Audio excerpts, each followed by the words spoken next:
Good morning, everybody. I hope this finds you well and blessed this morning. I know I am. Y'all, I had some funky dreams last night. Oh, but we're going to kind of be in a hurry because the fan is already being shown in the courtroom. So before I forget, like yesterday, let's go and do our birthdays. We forgot the birthdays yesterday, y'all. I feel so bad. I feel so bad. I really, really do. And if I didn't do your birthdays, y'all, I apologize. But we're gonna do them today just because I want to make sure I don't forget. So before we do anything else, let's go. To you. Happy birthday to you. Happy birthday. Happy birthday. Happy birthday to you. Happy birthday to you. Happy birthday. Okay, happy birthday, Cinnamon, Mary, Courtney, Whitney. Happy birthday, y'all. Georgia, Isabel, text to text, Jacqueline, Ursula, Margarita, and Allie. Happy birthday. I hope it's a blessed one, and I hope you guys have a fabulous day.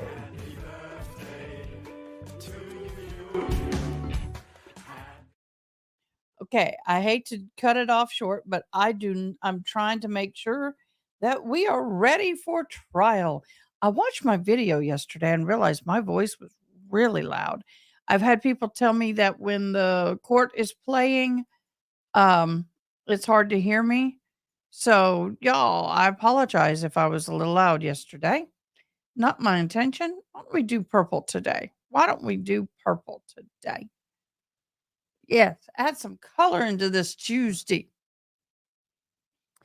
Oh man. So, y'all, yesterday was spicy. I should say, I'll just turn down my game and keep my microphone there. Yesterday was a wee bit spicy. Good morning, whoever is watching. Bless you for joining me so early in the morning. Please give me a thumbs up or let me know. Oh, I got to share my Facebook. Let me know that my microphone is good. I've only been doing this for this is my 7th week, I think. I'm Adakay. I am your alternate juror, and I am so blessed to have y'all with me. We are going to be watching the Karen Reed trial, and this trial has gotten a little interesting because guess what? I'm going to share a little later, but I spoke to somebody. I did a thing yesterday, y'all. I did a thing. Kind of clearing off my desk a little. I did a big, well, not a, what in the world is that? No. Y'all, I dropped my medicine on the floor. My service dog get that, I'd be in trouble. So I thought I had it on my desk. I spoke to somebody who was a retired evidence officer. I sure did. And I talked to them about this case. And I asked them about how the evidence was collected. I don't know what that was. I asked them about all kinds of things pertaining to evidence. And just like I thought, I kept asking myself, why is this coming into evidence into this trial? There's no chain of command. It's not been properly collected. What? So, we're going to talk more about that in depth today. Since the fan is permanently rotating, I'm going to, Oh, making me anxious. I have my fabulous cup of coffee. I have my Vata, and I'm ready to go. I'm ready to go, y'all. I need to check my mods chat. I love my mods. I have some great mods. I never thought I was gonna have mods. Never thought I was gonna make it that far, and I have mods. Oh, I gotta get my screen on. I have like 1, 2, 3 screens, 4 if you include the phone. I got it all. Oh, also, I do have my phone connected, y'all. So you can look in the description and call me and we can chat as long as you're not a troll. Yeah, I can talk without moving somewhat. No, as long as you're not a troll, call. Oh, y'all, I think I explained to y'all yesterday. I have good morning, Eddie. Oh, yay. Eddie. Woohoo.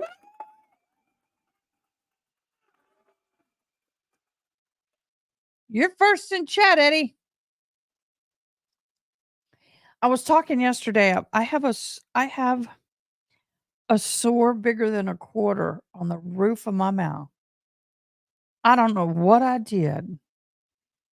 And they sent me this mouthwash that has lidocaine in it. It's okay, but when you go to eat, it feels like you've got a nerve that shoots straight through the brain. So about the only thing I can eat is oatmeal. And guess what I'm out of? Oatmeal. But that's okay. So we will be talking more about my visit with a retired police officer from the North area. I got to be careful. And we're going to chat about that because um learned a lot with that person, learned how you're supposed to collect the evidence. Good morning, Miss. Oh, good morning, everybody. Thank you for joining me. Wow, good morning.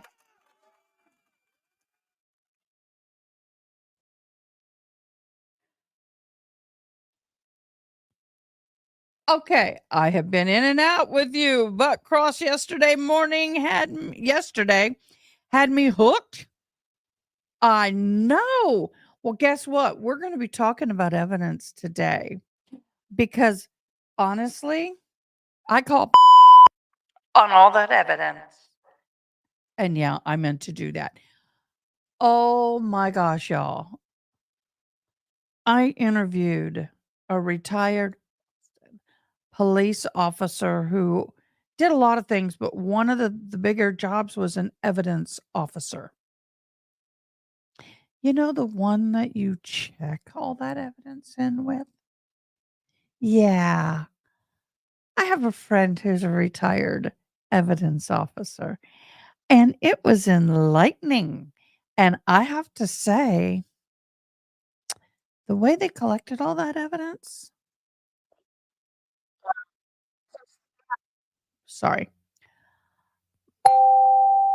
call BS, massively call BS because, oh my gosh, it shouldn't even be in court. The blood, I need to know more about the taillight in the car. When did they take the car in? When did they touch the car first? And when did the warrant come? It has been rumored and said, and I've not heard it personally, that the oh, I left my paper in the other room. Shoot. Let me go grab it. Proctor. That I didn't mean to do. Proctor had the vehicle before. Mods, I need you to have the room for a minute. I got to go get my cheat sheet. Sorry.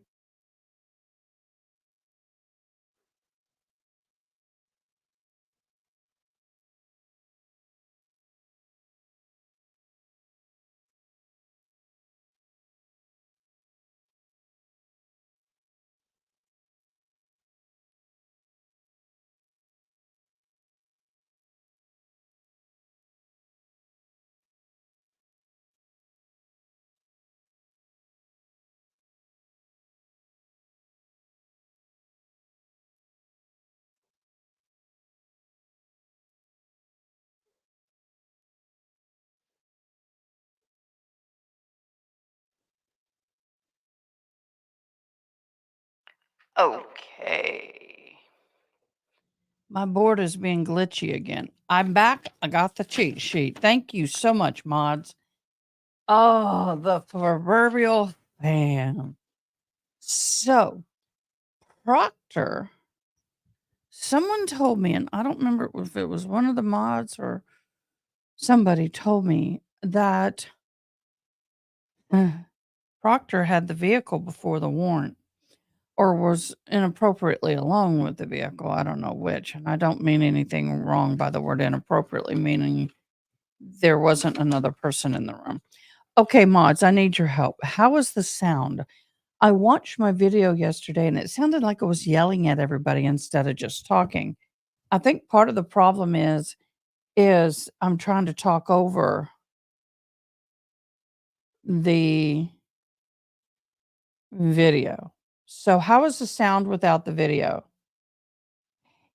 How did they get the car, Miss Kevin? You're saying they had it 90 minutes before the warrant. How did they get the car? If he had that vehicle 90 minutes before the warrant, then the problem is this: every bit of evidence that they collect. Sorry, I'm pulling up my chat. Then Houston, we have a problem. You cannot. Why is everything being admitted? The blood can't be admitted, so to say, because the blood was contaminated by the crime scene at the crime scene. They took it from her parents' house before the warrant. Okay, here's the law. Welcome everybody to my chat. I'm Adakay, if you don't know who I am. Mods, I didn't get an answer. How is my mic today? It doesn't matter if he collected anything. They cannot. What they can do is send a police officer to sit with the vehicle and keep anybody from touching the vehicle.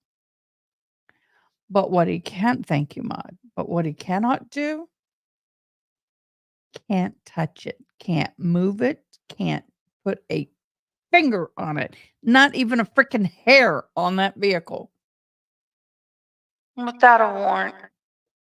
Why is my roadcaster may have to go back, but I don't want to have to run a whole shows without my roadcaster, so I need to call them and see if they can send me a loaner. So multiple things, the blood evidence, and I'm going to say this multiple times, mods, because right now, y'all, I think y'all are the only ones on, or maybe one or two other people, but when you're talking about the blood evidence being collected in a Polo cup, first of all, the blower, well, let's back up even further. They even admitted in the photos that all the blood and all the evidence there was trampled on by the first responders. Life and limb over evidence. Then you have the blower is contaminated because the guys used it on his yard, and it sucks in dust, it sucks in dirt and tiny particles of leaf. But the bigger thing is the blood has mixed in with the snow, which is mixed in with dirt and grass. It's not usable no matter what. They're only collecting it to say they collected it. And they should have waited for the state to come in and not touched the scene themselves. So the blood was not even usable from the get-go. But then putting it in a unsterile environment, the cups, and then putting 6 cups in a paper bag that's not an evidence bag. Now, you cannot put blood in a plastic bag. It has to be put in a paper bag. That I learned. There is also no chain of command or chain of evidence. because the bag had no signatures. It had, even if you put it in one of those little paper bags, they're supposed to seal it with an evidence tape, sign it, date it, timestamp it, location, etc. None of that was done on that bag. It was pristine, meaning there was no writing on the bag, no tape on the bag. Then they take it to a temporary evidence locker. There's nothing. They cannot, should not, the blood shouldn't be coming into this in any way, shape, and form. Now, if they physically moved the car themselves, not the parent, so if they walked up to the parents and said, "We need you to bring the car to the police station," and the parents just said, "Okay," and drive the car, that's legal. But if they bring it to the police station and put it in the bay and say, "Unlock it, touch it in any way, shape, or form before that warrant came through," everything they got, even the tail light, is inadmissible. Y'all, here's the other thing. If they went and collected the vehicle,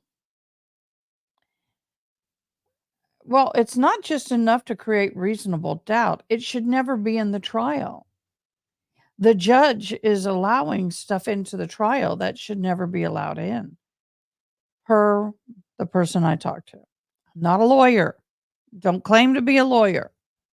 But the evidence, and as far as the police end of it, is contaminated and mishandled, miscollected, and possibly the vehicle was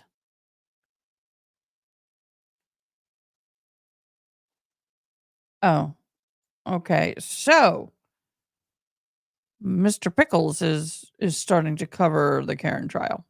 Yay for him. I love him. I call him Mr. Pickles, recovery addict. So the issue is why is the judge, hint hint. Whoa, got a fuzz. Why is the judge allowing this crap into evidence? I really want to know that, because when you talk to somebody who's been an evidence police officer, also crime scene investigations, and up from that neck of the woods, and they're telling you that none of this should have been brought in.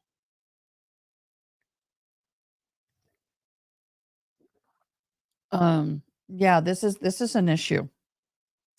Huge, huge issue. So I'm concerned. Well, let me FYI, you have a package on the way. Be on the lookout. And there's something in there for Miss RA as well.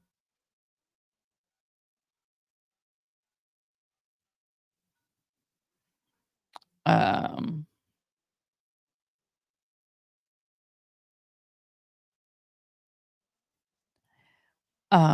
hold on. Thanks for all your help.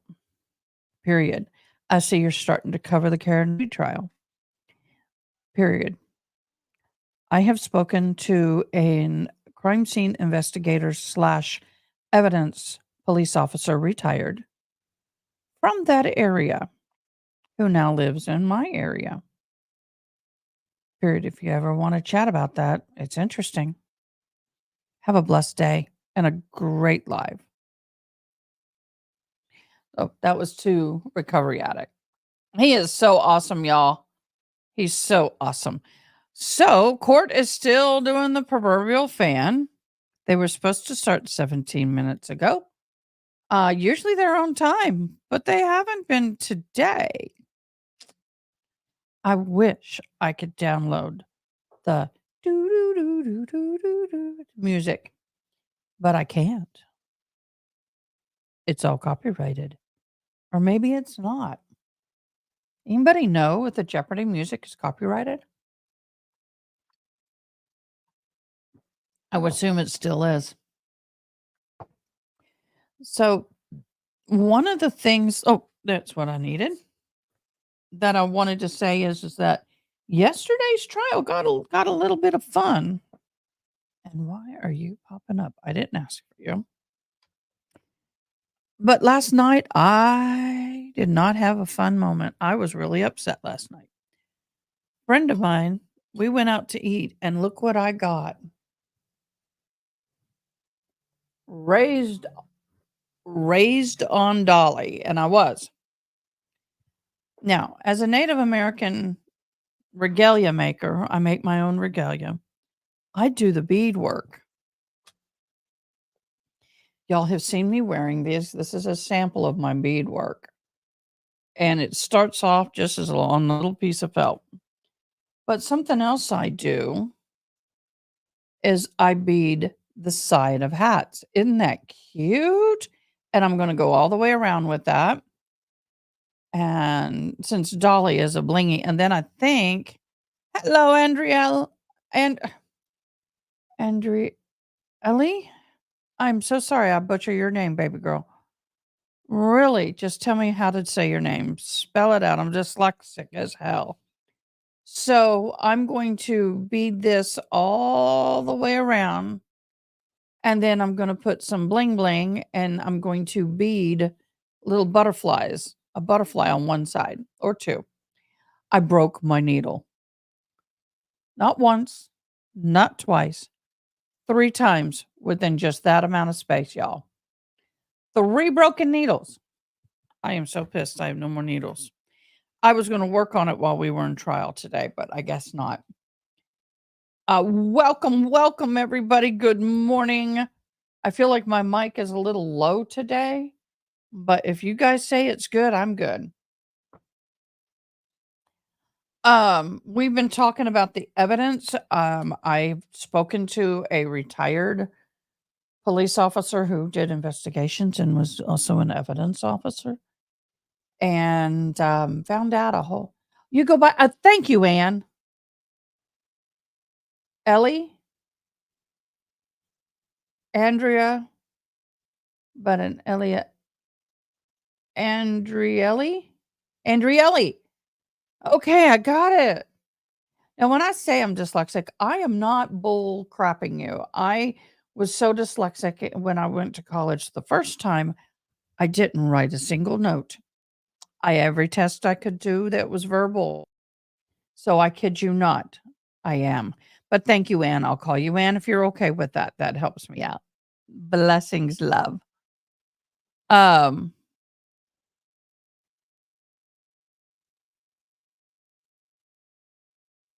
when I get derailed on a project, it can be hard to get back in it. My son's t-shirt quilt has been 10 months in the making.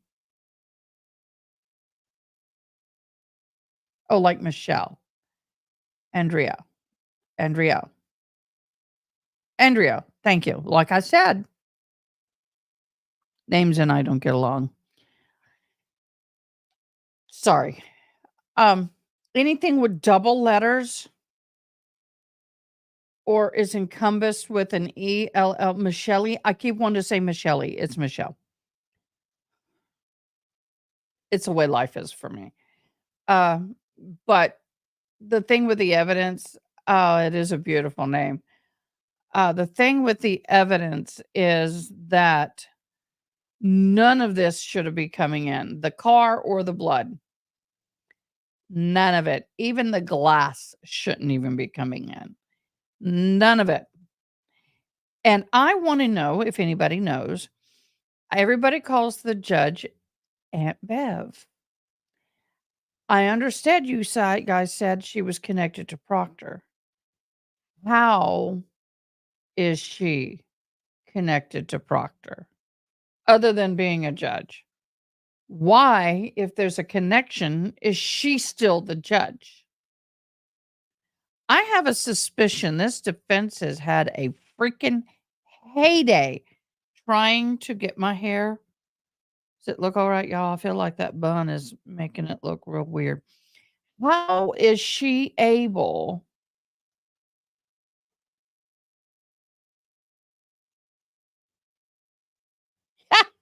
I'm pinning that one. Oh, that was good. That is so good. This is how I feel about their investigation.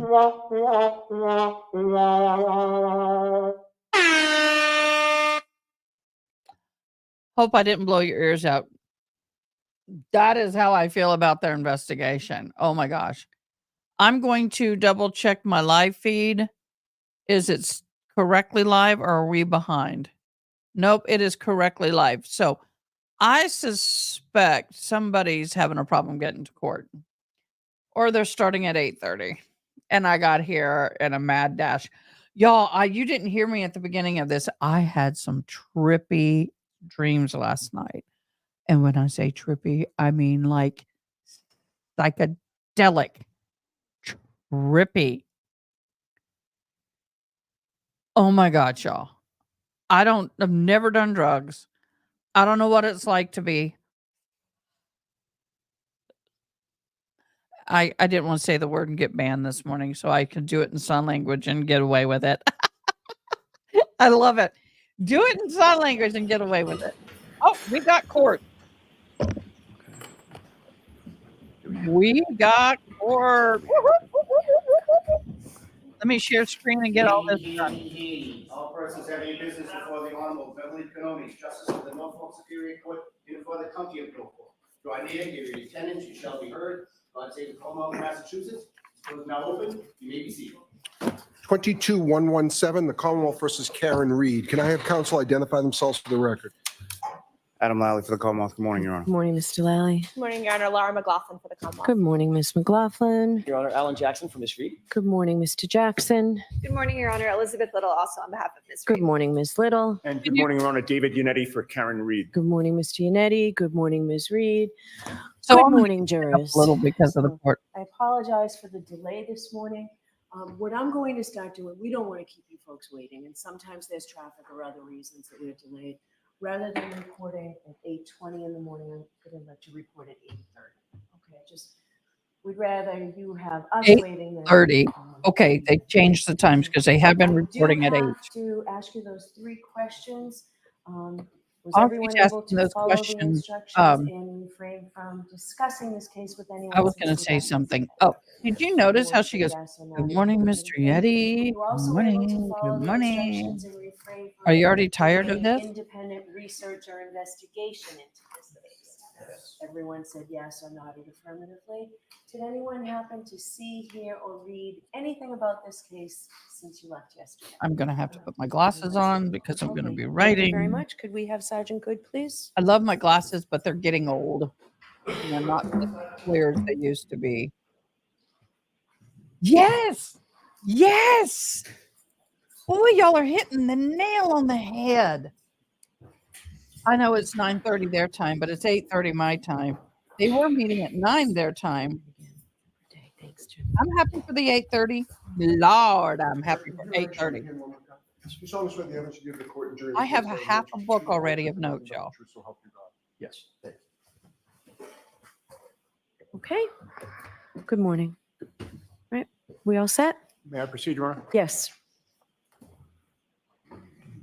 Good morning, Sergeant. Good morning. Oh, shoot.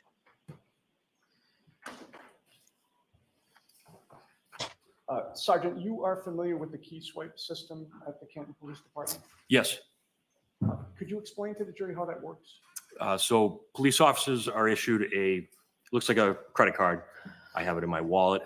Anytime I enter or leave the police department, the exterior doors going out the back there's a key scan. You put up to it to unlock the door to come in. When you leave, you don't have to go in, but if you need to go into the booking area, you have to scan yourself in and out. And to get out of the sally ports, you have to scan in and out.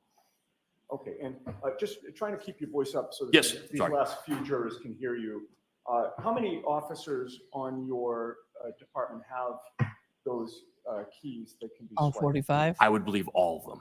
Okay. And how many, or strike that. Do you know how this information is stored at the Canton Police Station? I do not. I don't know the software, but I believe it's recorded anytime we would come and go. Okay.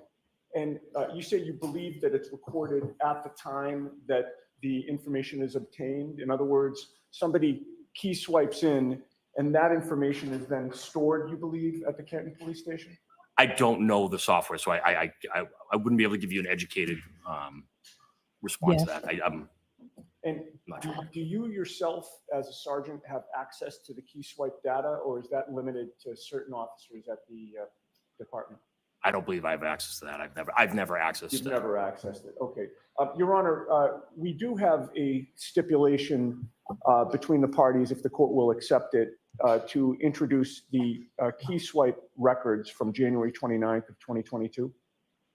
Okay. I would offer that as the next exhibit. Any objection, Mr. Lally?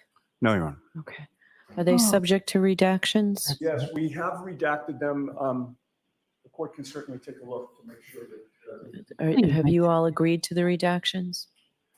May we approach Justice to that? Yes. Oh, God.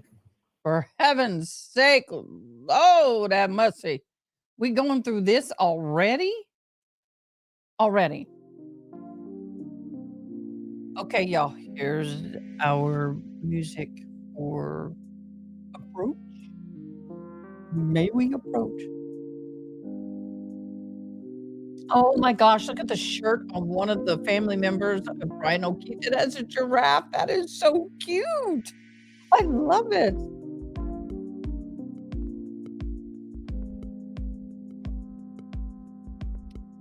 All right, so I almost forgot to start time stamping. I know. Look how cute that shirt is for the sister-in-law to the deceased O'Keefe. Oh, that is cute. There's the father. Oh gosh, poor soul. And behind me, we'll do this, is the mother. Such a classy looking lady. I could not imagine losing a daughter to cancer and a son to murder and only have one child left.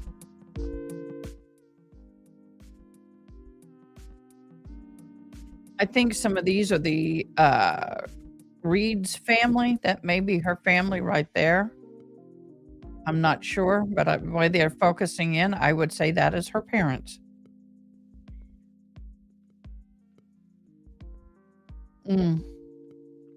So after sharing all this information with my friend, the retired police officer, yeah, she says this case never made it to trial. I know. Why is he not on? Just because I'm on.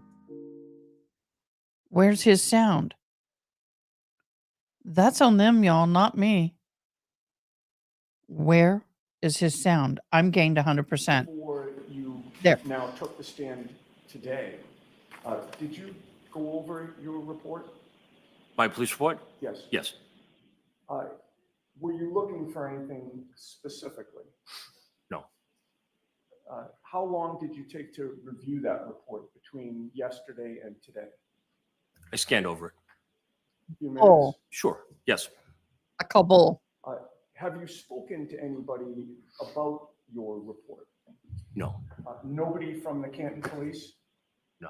I don't believe Recall that. I had asked you about the fact that one name had not been completely spelled out in terms of first name, right? Yes. And you had, I believe, indicated that Sergeant Lank was the one that altered that or added that to the report. Not altered. So he was the one that got those names. So when he entered his report, I believe he would enter those. Okay, and so he entered that into your report, correct? Oh. Anybody writes a supplemental, if you have the authorization, can enter who you speak to add those names. I only spoke to Miss Roberts, Miss Reed, and Miss McCabe that morning. Okay, but the report has your name on it, correct? Yes. Okay. Did you speak to anybody from the prosecution, either Mr. Lally or Ms. McLaughlin or anybody else from that office about this issue? No. You would agree with me that it is important when you're writing a police report to be transparent, correct? Yes. You want to be clear, correct? Yes. You do not want to mislead the reader into believing something that is not true, correct? Yes. Right.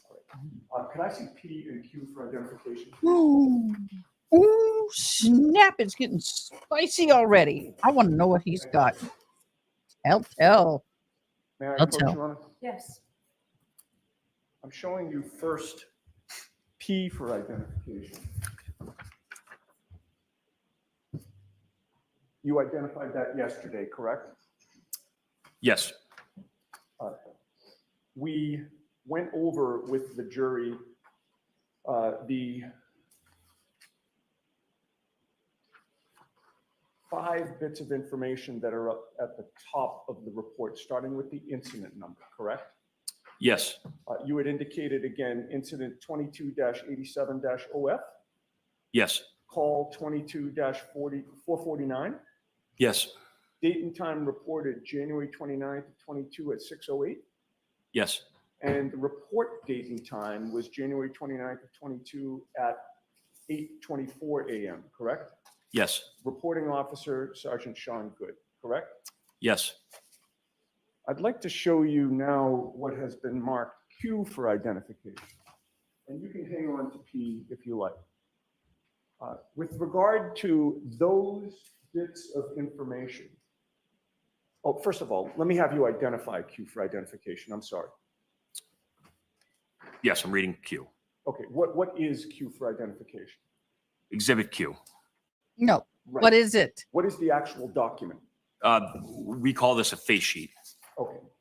And with regard to P for identification, that's also a face sheet, correct? Yes. They appear to be nearly identical, correct? Correct, except I'm looking at the top right corner. One says 1/30/2022, and the next would be 10/25/2022. That is the print date of the report, correct? Okay. I don't know. He didn't ask you that. Regardless Don't of offer when it. those 2 face sheets have been printed, ignore that. With regard to the information about the incident number and the date of the report and the date of the incident and the reporting officer, those appear to be identical, correct? Correct. Now, with regard to P for identification, which is the first report that you were shown, and you were shown that yesterday, and now you have it in front of you, there is a photo on the right side of that report, is there not? There is. Do you know what that photo is of?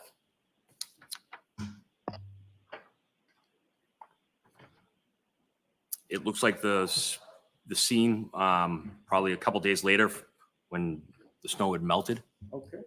Does it look like a berm that was actually Exposed? uncovered by the officers on scene the very first day? Yes. Are we looking at Q? No, At P? Yes. P, yes. It looks like the berm. Correct. And then with regard to Q for identification, which again is the face sheet with the identical information, is there a different photo? Yes. What does that photo appear to depict, if you know? It looks like the same area that Mr. O'Keefe possibly was found, I believe. Those 2 documents, P for identification and Q for identification, those are actually your report, correct? Correct. But can I explain? Mr. Lally will, I'm sure, let you explain. At this point, I'm going to be asking the questions if you Okay. don't mind. Your Honor, I would offer into evidence as full exhibits both P and Q for identification. Just the face sheet. He's got Is something. there an objection? Yes, Your Honor. No. Okay, of the course objection there's gonna be. sustained. May we approach? Okay. Could I see those, please? LYK. Lawyer union now. Okay. Yep. That's pretty much what my friend said. She actually said the same thing, pretty much. That sounds like she's being framed. And this woman knows absolutely nothing about this case. But she said whoever the defendant is in this case sounds like they are being framed. And I'm all like, yep. Oh, that's okay. I figured it out. No. Once again, it's a dyslexia. I don't do good with acronyms. So it's okay. You're stretching my brain this morning. I'm okay with it. You're all good. You don't need to spell it out. I figured it out. I love Lawyer You Know. I love Law and Lumber, Lawyer You Know, Emily D. Baker, and Recovery Addict. There's one of them that I used to watch, but he creeped me out when he started talking about the Maya case. And I'm like, I'm done. I'm like, no, we don't talk like that about a minor. I'm done. She became an adult. Let me adjust just a smidgen. Because I am. Do you know what I want to do, guys? Look.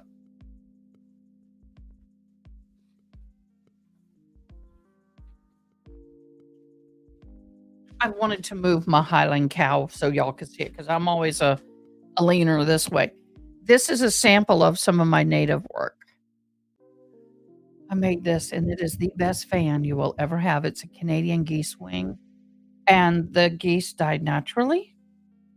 Just so you know, natives do not ever take anything from the world to use as regalia. It's all a natural give. But this is the best fan you will ever have outside. I'll put it over here.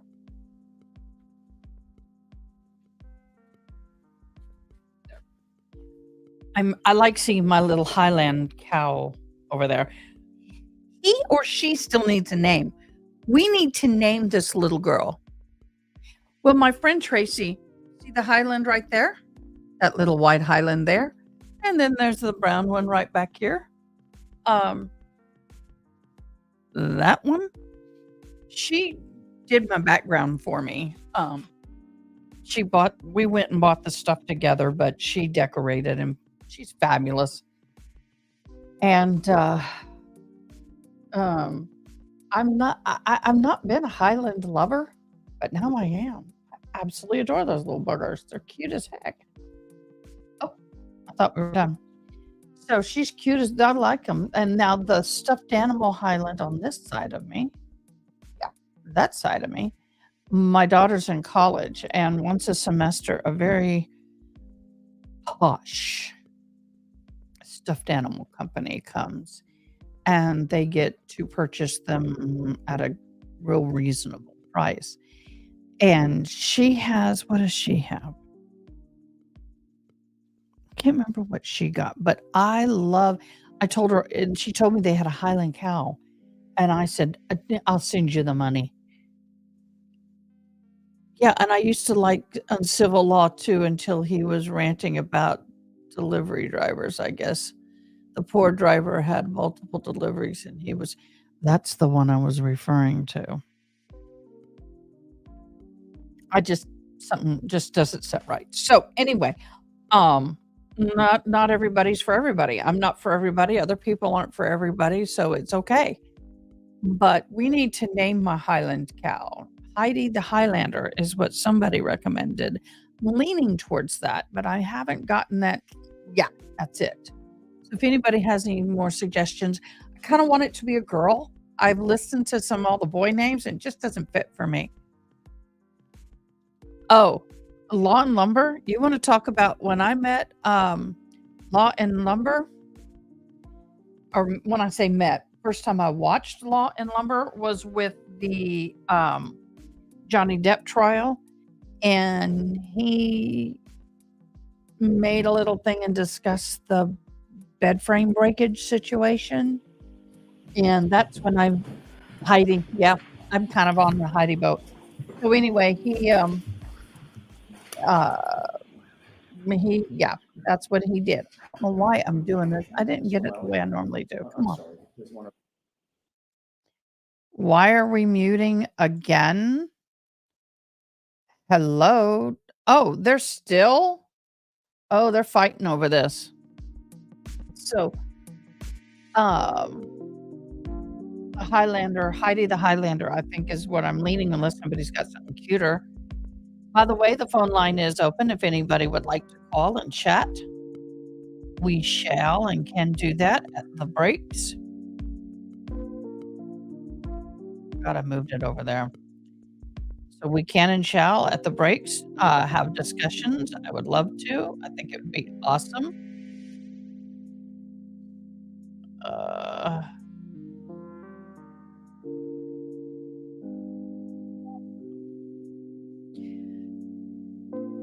Sorry, I'm looking at my Facebook post, seeing if anybody's commenting there. I used to watch DUI guy, but he's kind of like, yeah.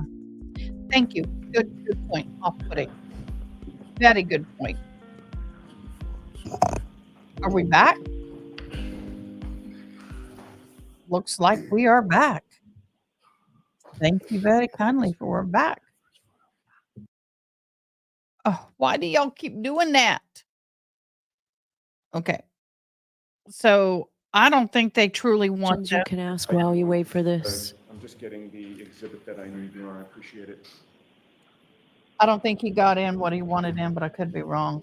Just by the way, While I'm he's waiting for that, may I approach? Yes. hurrying. Maybe he did get it. Thank you. Oh. No, I did not sleep well. Okay, I've placed a photo. Yeah, she's before pretty you, cool. Sergeant Hood. Do you recognize what that depicts? I watch her every once Yes. in a while. What does it depict? I believe that's a photo of a piece of a taillight. Okay. And when you say a photo of a piece of a taillight, you're obviously referring to a piece of a taillight allegedly found at 34 Fairview in Canton. Yes. Now, that photo is the photo that is I know, right? included in Exhibit Q for identification that you previously saw, right? That's the second photo, is it not? On the second face sheet that he gave me? Yes. Yes. All right. And I'm showing you, if I may approach again, Yes. what has already been marked Exhibit 20A. Do you recognize that? Yes. What do you recognize that to be? That's the berm from that morning. Okay. And Exhibit 20A is the photo that was in the first version of your report, which was P for identification, correct? Yes. Why did you Goes change back to photos?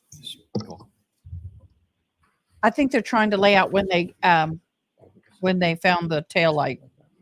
And I want to talk about more on that on break. We're really going to talk a lot about evidence on break. Published the two photo, I'm sorry. With regard to the first photo that you That's okay, Mr. identified, Kevin. which was the piece you. of taillight that allegedly was found at 34 Fairview, that was a fair and accurate representation of that photo, correct? Yes. All right.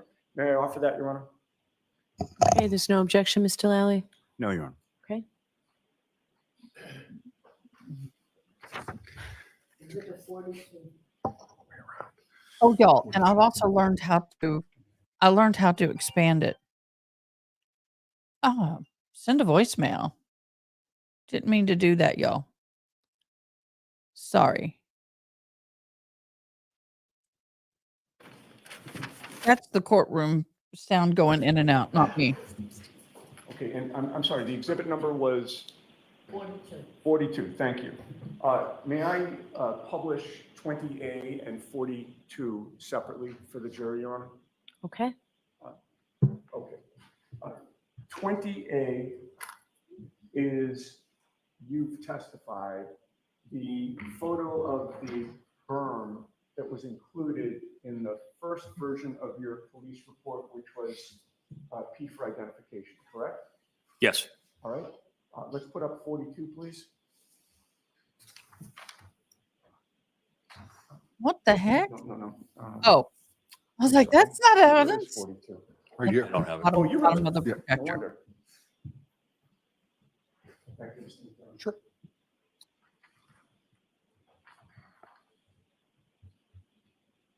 Okay. The exhibit sticker's upside down, but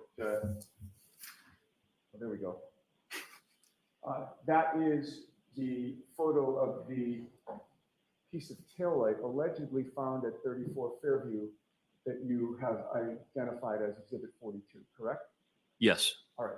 Now, having seen those photos, one was included in P for identification, one was included in Q for identification, correct? Yes. Which you've previously identified as your reports. Or report, I should say. Yes. Your Honor, I would offer the top portion of P and Q for identification as a full exhibit. Okay, and there's an objection from the Commonwealth? Yes, Your Honor. Object. Okay. It will come in, when the jury actually gets it, we'll have it on the same 9x12 paper that everything else is. Perfect.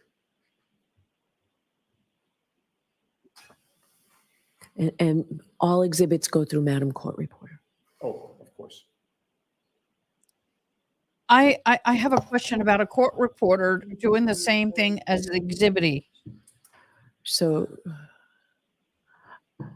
jurors, I'm going to send you out for 5 minutes, okay? Oh, gee, yeah. Okay, she's got some disciplining to do.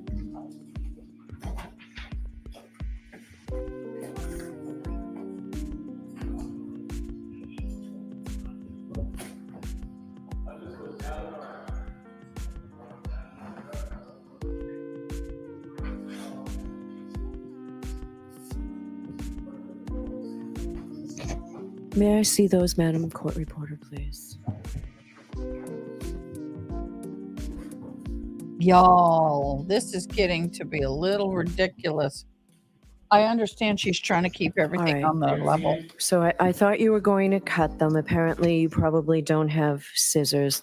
Let's get too these bad. so that they're acceptable to go to the jury. I mean, this just came in with the whole report on it. I'm sorry? This just came into evidence with the whole report, and that's not what you agreed to at sidebar. Right. I mean, I guess we didn't have scissors, but what I was going to do, because it's folded, all I was going to show the jury was the part that got in. But these are now in evidence. Understand. Okay, and that can't happen. So Understand. fix them. Do we have scissors, Mr. Clerk? Thank you. Okay. So why don't you fix Oh, them, run them my through a God. copy machine. All right, we'll take a 5-minute recess. And actually, this is probably a good time for me to say, you know, and it's not just the defense, it's not just the prosecution, but we're taking an awful lot of these jurors' times. We're taking days and weeks. Let's not squander it by, you know, repetitive evidence or taking time like this that we shouldn't need to take. Okay, let's move this case along. All right. I'll be out in 5 minutes. All rise, please.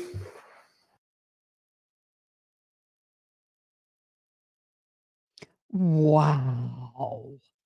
Snap. Ooh. Okay, what do y'all think of that? Y'all, it is, but do you know, unfortunately, when they bring in evidence, they don't know, RECESS. And guys, if you see me misspell something, please let me know. Dyslexia sucks with your spelling. Okay, so when they bring in evidence, sometimes they don't know or they can't project exactly that somebody is. I've got to get rid of the fan for y'all. That the other side may object to a portion of or the whole thing. So obviously they objected, the prosecution, to the defense submitting the entire report, but they would allow the photo. So, but when you're in the middle of trial and you sit there and they objected to the full document, and then you're expected to then only submit a portion of that document. You don't have a full office of tools, a paper cutter, a copier, a printer in the courtroom. So he folded it over. I get it. It's not I don't see him as an unprofessional. I just feel that he did the best he could. What the heck was that? Oh, no, we did not. So I get it. So now they got to take a minute and they've got to modify the document, remove the report, and just the photos be submitted to the jury. He doesn't know when he's going to bring this evidence that they're going to object and he's going to have to do this. That's my humble opinion. Um,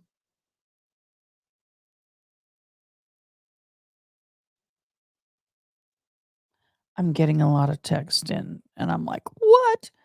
So I understand the judge wants it done right, but at the same time, I think she's a little anal, and probably if we looked in her bathroom, we'd find diamonds and not you know what. Not to say that's being mean of her, it's just a characteristic trait. She is very legalistic and very tight. That's probably why she runs a good courtroom. But I bet there are diamonds in that toilet. If y'all have not heard that phrase before, they're wound so tight you find diamonds and not in the toilet. So we are on a recess. I guess I'll do a different music for a recess. Nope, don't like that one. There we go. Just wasn't in the mood for that this morning. So I think we're going to name the Highland cow the mascot, Heidi the Highlander. I kind of like that one. Just decided. What the hey? All right. So on the breaks, the lunch break or the 15-minute break, I'm really wanting to talk a lot about, if I can, the evidence. I am just really stuck on that right now. You guys, didn't do that. Did anybody tell me, and if you did, refresh my memory, does anybody here know, there was a gentleman that kept popping on our chat. What was his name? Does anybody remember his name? Y'all know him.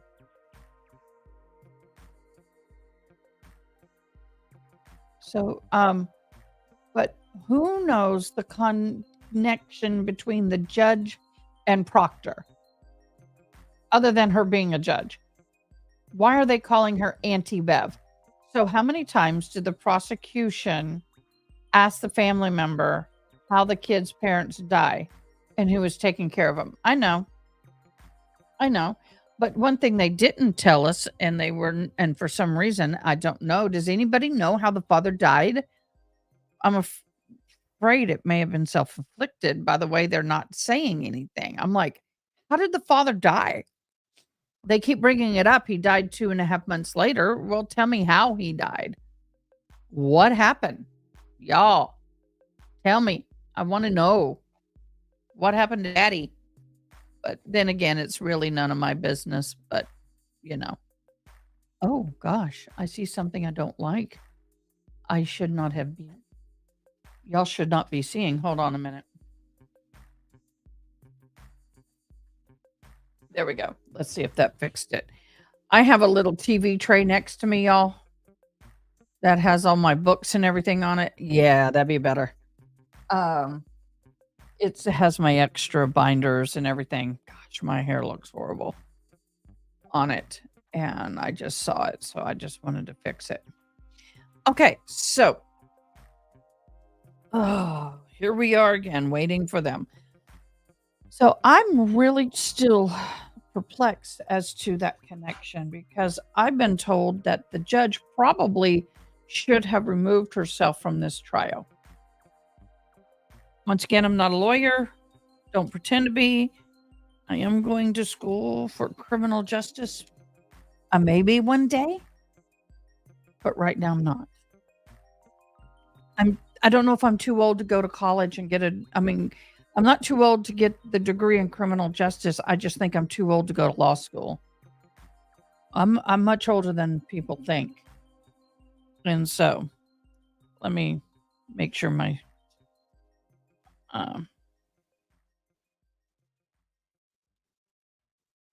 hold on. Are you up? ... Almost 9 o'clock. Love you. How was she too close? What is it that made her too close? What is the deal? What is the deal? How was she too close? I could have filed that. That hurts.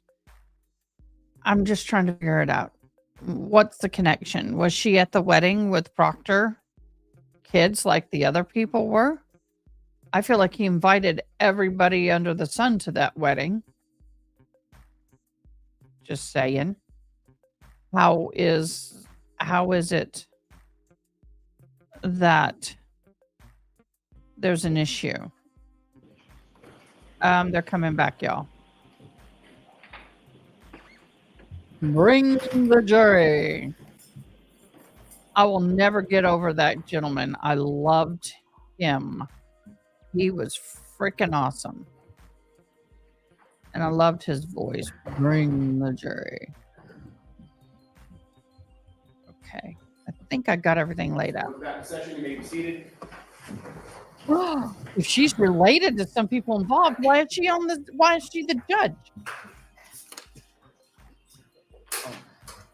Your Honor, can I have P and Q marked as the next exhibits in the trial? Okay.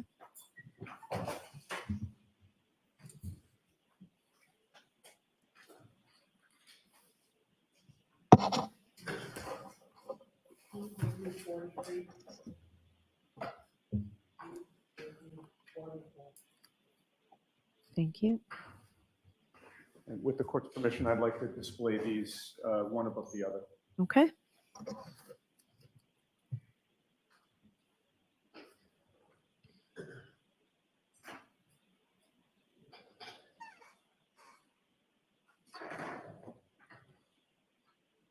Okay. Sergeant Good, you have previously testified about the details in these reports. You would agree that each of these reflects your report. It says reporting officer Sergeant Sean Good, correct? Yes. I'm getting it, y'all. I'm getting it. Each of these is page 1 of your report, correct? Yes. You've previously testified that you call that the face sheet of the report, correct? Yes. Each of these has the identical incident number and call number, correct? Yes.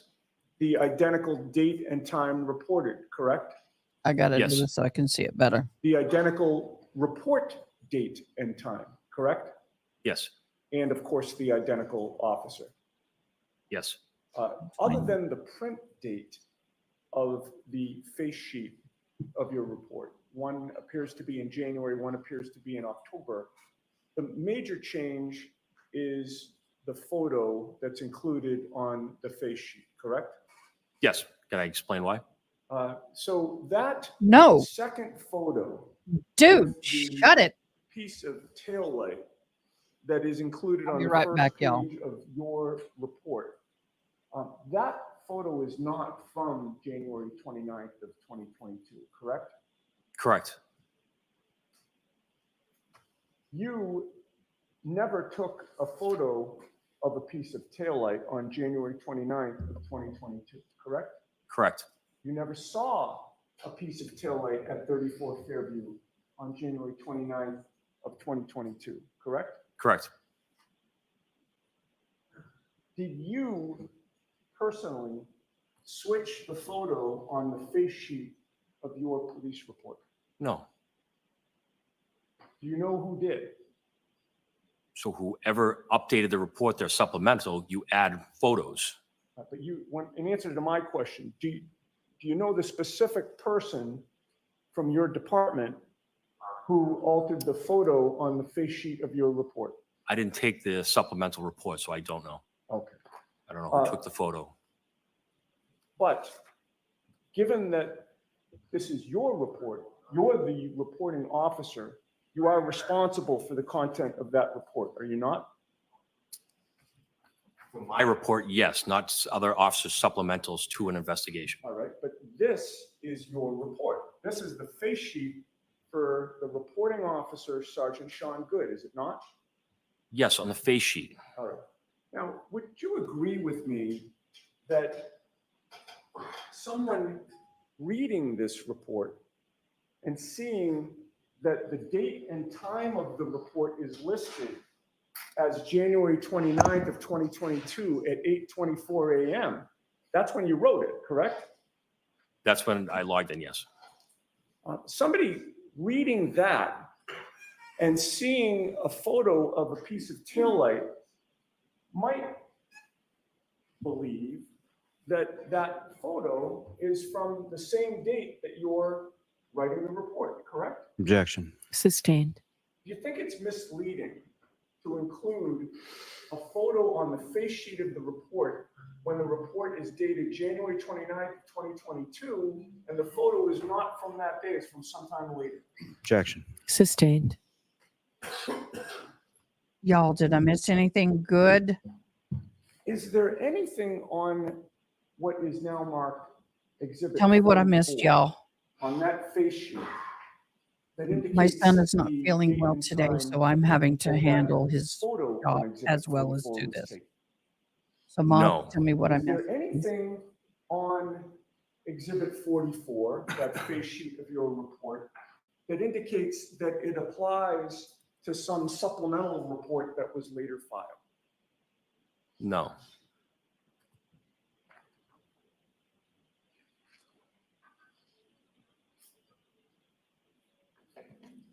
I may have a moment. Yes. Nothing. The light was All collected. right, please take the exhibit down. Tail light? And we need that exhibit, Mr. Yannetti. Oh, yes, of course. We have two others as well Ooh. Did The they exhibits are actually to say that? remain up here with the clerk. with the clerk. Yes. Okay.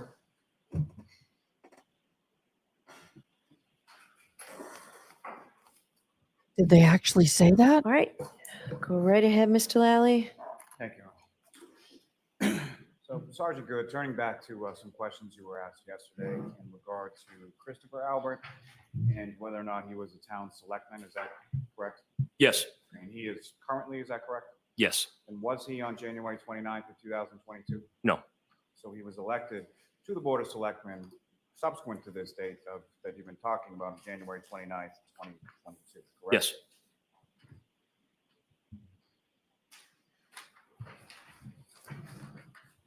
Are we on redirect? Now, the location where you were directed to where Mr. O'Keefe had been located just after 6 a.m., where was that in relation to the property line between 34 Fairview Road and the home next door? If I had to guess, probably 10, 12 feet to the property line.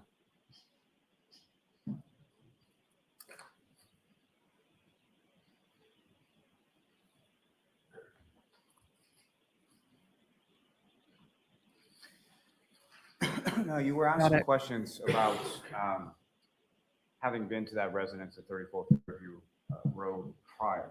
And you indicated that you had been there years ago with Sergeant Lank. Is that correct? Yes. And what was that in regard to, sir? It was a hit and run investigation.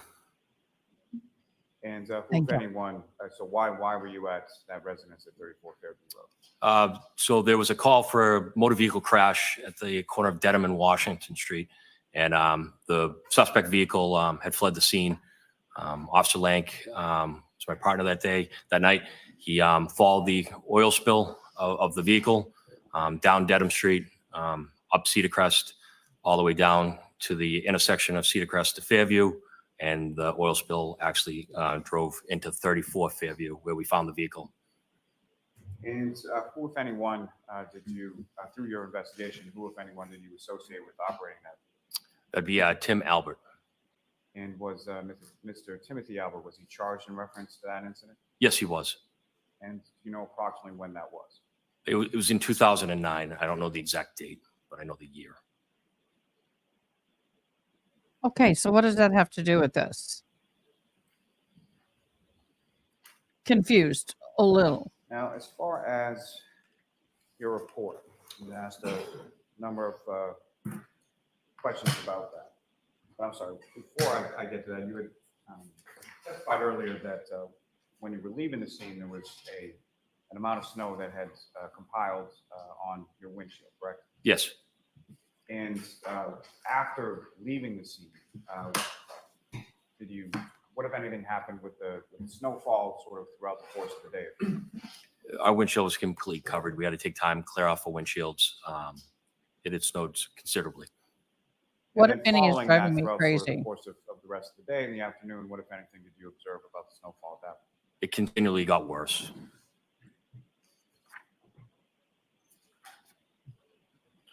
Now, as far as your report is concerned, what you were shown and what you've seen, has there been any change as far as your narrative in reference to who you talked to, what they said, anything of that effect? No.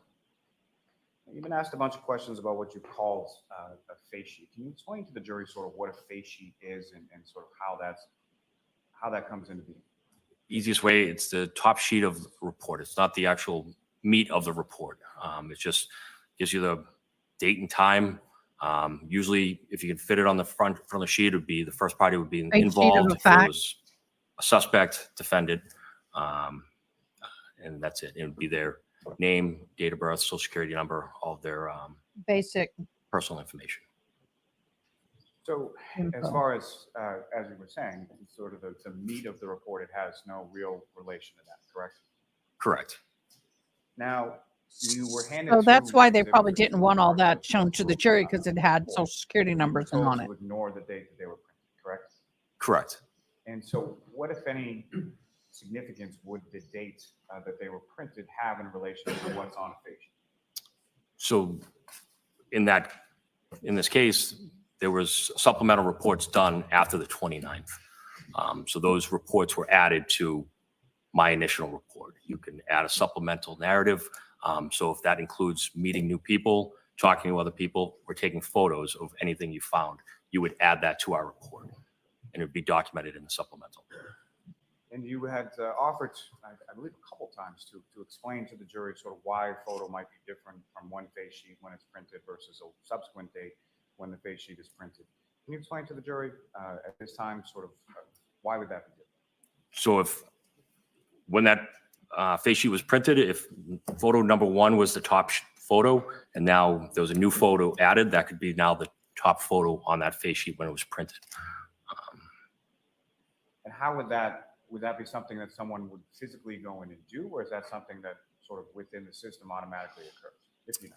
I don't know how the system numbers the photos. So we added our photos on January 29th, and then any photos subsequent to that were added. I don't know So how the last software would photo added is put them going to 1 through be 20 on or the face how sheet. many there were. Nothing further. Okay, If I might, very briefly. you had just talked about how Tim Albert was charged as a result of the investigation that you did years ago, correct? Yes, The evidence in that case, you would agree with me, was strong against Tim Albert for that crime, was it not? for leaving the scene, yes. Sure. Sergeant Lank actually was able to follow the trail of fluid from the accident scene right to 34 Fairview, correct? Yes, And Tim Albert admitted that he got nervous and left the scene, correct? correct. All right. Now, despite the fact that he was charged, are you aware that the case was just flat out dismissed upon restitution? Objection, move to strike, Your Honor. The objection sustained. Oh, who is Tim Albert? Jurors, you're to disregard that. I don't have him on my cheat sheet. All right, you're all set. He's not sir. on my bingo card. Are they dismissing What? Who is your next witness, Mr. Lally? Yes, Your Honor. The Commonwealth calls Sergeant Michael Lank to the stand. All right, so not yet. I'll see counsel at sidebar, please. Oh, she's getting snippy. We're getting into it. Who is Tim Albert?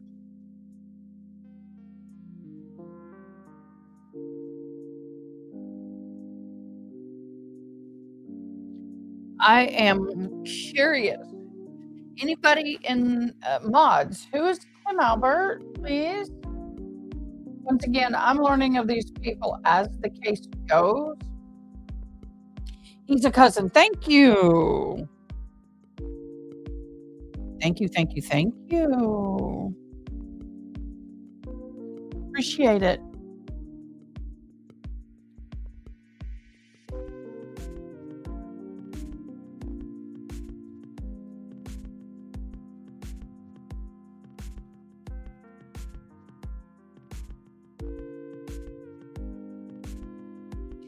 Well, let's see. We'll just see what happens here.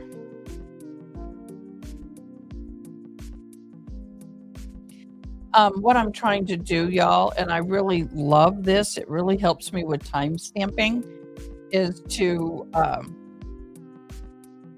sorry about that, is to definitely pin these. Is it Lank, L-A-N-K, or is it, I'm, you know, me and my deafness. I've got two things. For those who are just joining and don't know, I'm deaf as a board without hearing aids, and I'm dyslexic as hell. So, sorry about that, y'all. I guess I'm going to find out right now. Oh.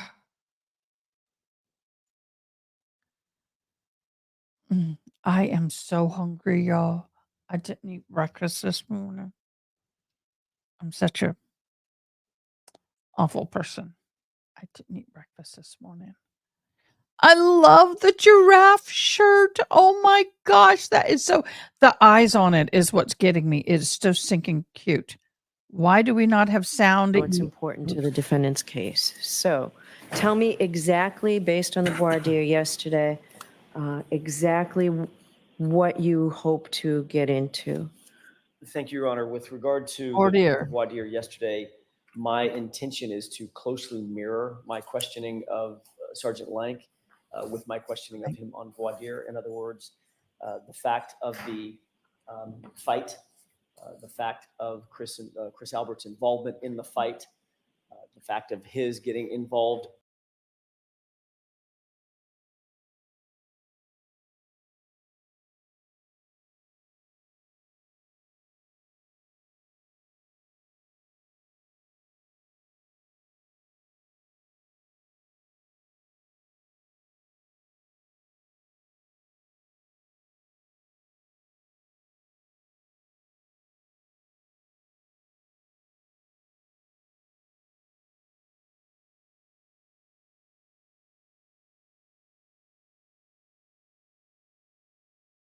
And the local, So I don't have those, right? You didn't send them to we us. did, we got those.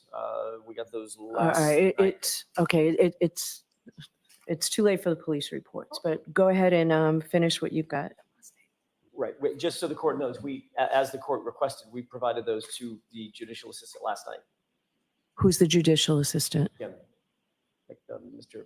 Is this Lola Litos?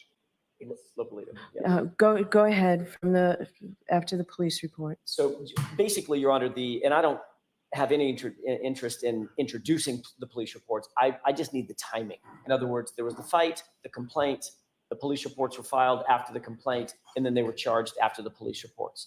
And then the subsequent resolution of the matter. The fact So what do you mean by subsequent revolution of the they matter? were adjudicated not guilty, and ultimately the subsequent witness intimidation request by Sergeant Lank was thrown out by the DA.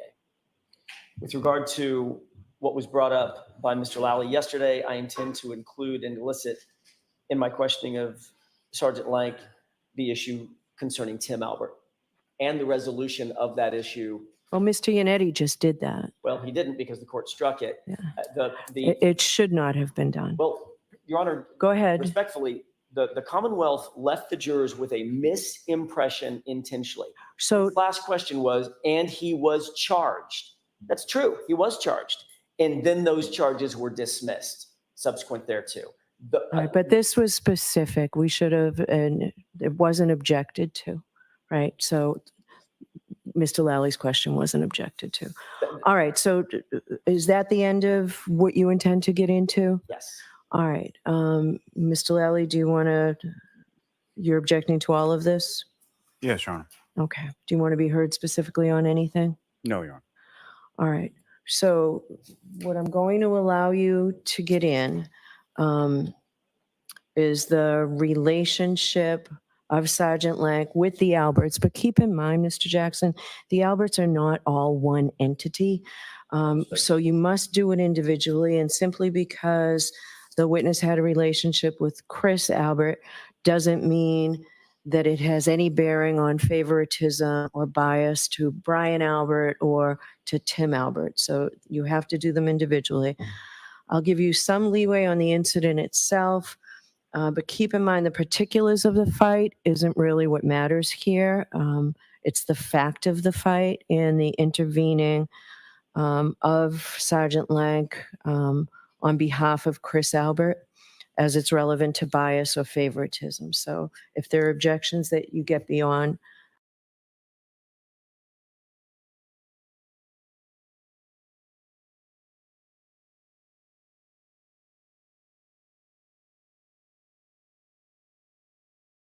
you just said you're going to outline what you did yesterday, and that this occurred in Canton, the role, if any, he had in handcuffing or having the Lapalitos put in custody, and the fact that Mark Lapalito went to the Canton Police Department to file a report. What you cannot get into is the mobile gas station incident, because I didn't hear anything yesterday that the conduct of Sergeant Lank had anything to do with the Alberts. I'm not convinced that it wasn't merely self-interest on his part. So that's out. That was 22 years ago. Nothing, so you're not getting into the federal investigation that he was sued. I'm not letting you get into the not guilty because it's speculative. Who knows why he was found not guilty, why they were found not guilty. You cannot get into that. There are all kinds of reasons people can be found not guilty.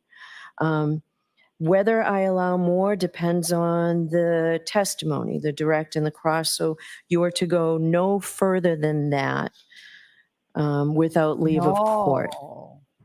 So the Commonwealth can then get into the animosity between the witness, Sergeant Lank, and Brian Albert because of the arrest of Tim Albert.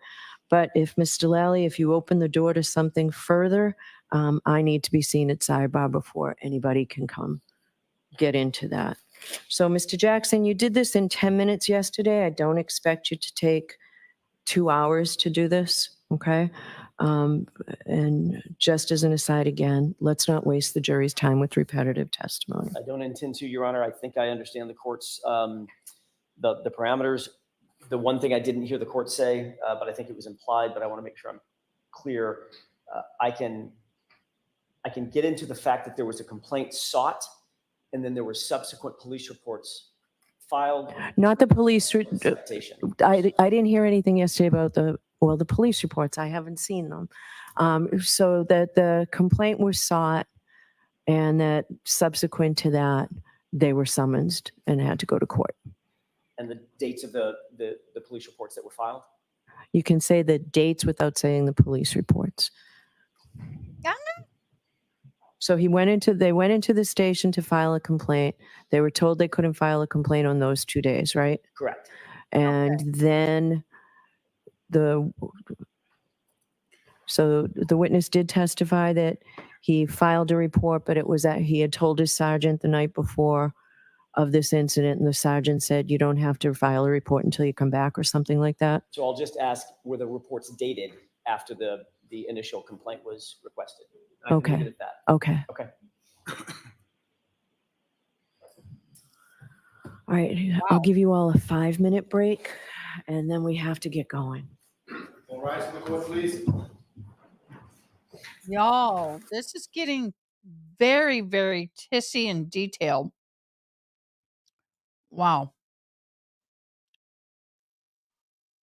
I'm sorry, I'm trying to do 4 different things at once here, y'all. Forgive me. Oh my gosh. We're getting I'm kind of like, what? My camera keeps slipping. I feel like my camera keeps slipping a little bit. I have a new mount on order. We'll see how that one goes. These joints with the weight of the cameras and things, it's not a super heavy camera, but when they're on slight angles over time, they start to warp. And so I guess I need to have a second one always on hand. Like this microphone thing keeps moving on me. Okay, y'all. Comments? Please share your post with people. I appreciate it. What the heck is this?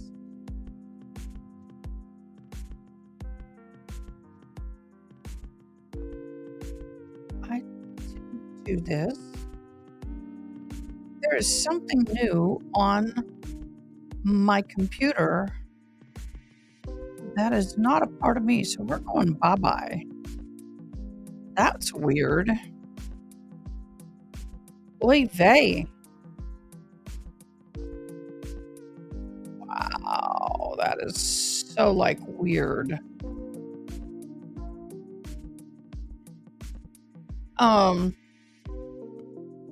I'm having a hard time following this one, y'all. I am really struggling to follow this one. I'm kind of perplexed a little bit. Hotkeys. I'm having to set some things up, y'all. I apologize.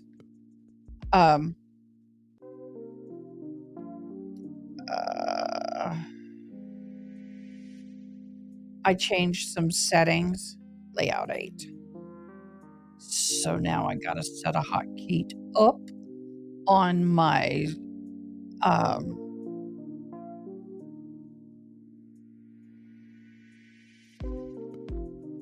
Shift+8. Okay.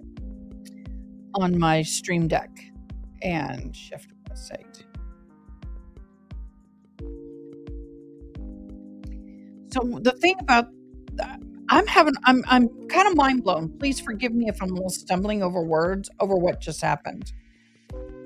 So he can't say the word report, but he can say the date. What is it that they're trying to keep out? Once again, like I've told some of y'all, I've said it time and time again, I'll say it again. This is all new to me. And so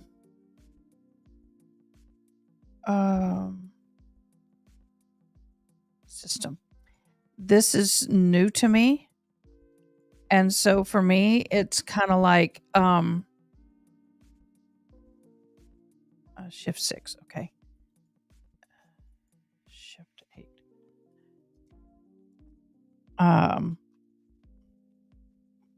I don't know all the background. I don't know everything that everybody else knows. I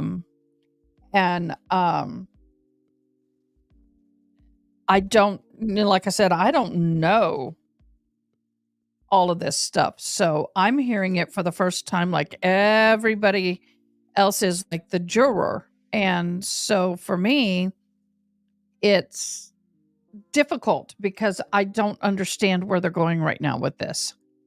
I don't. Where are they going with this?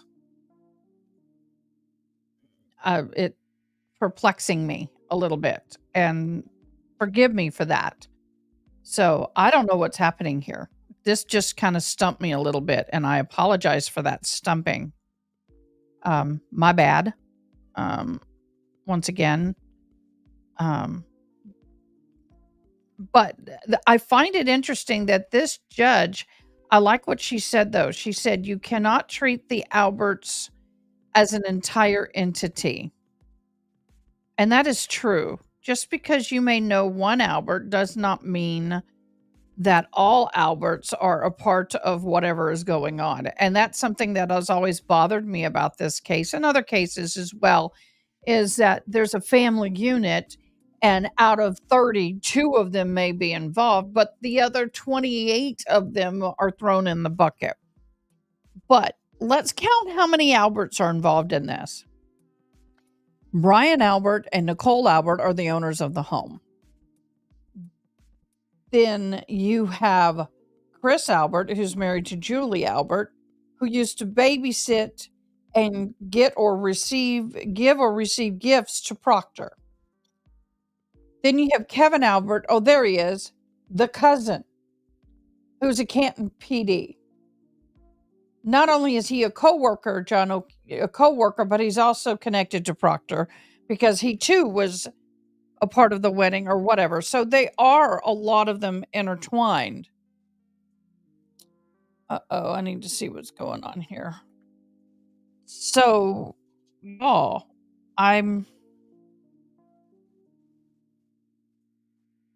it's pink.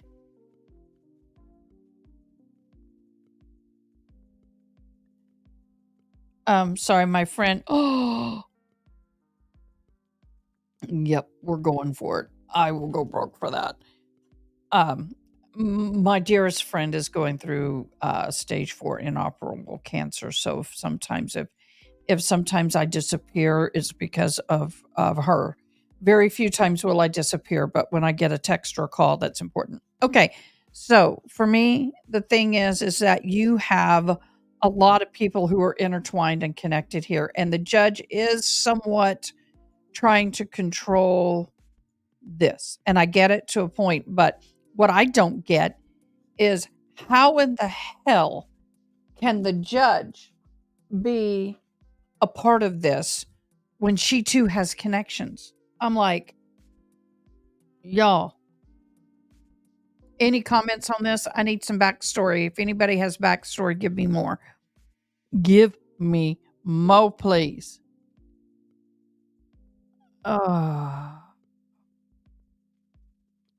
Give me more.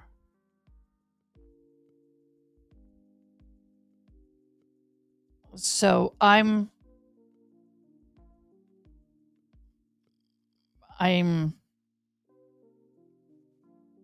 sorry.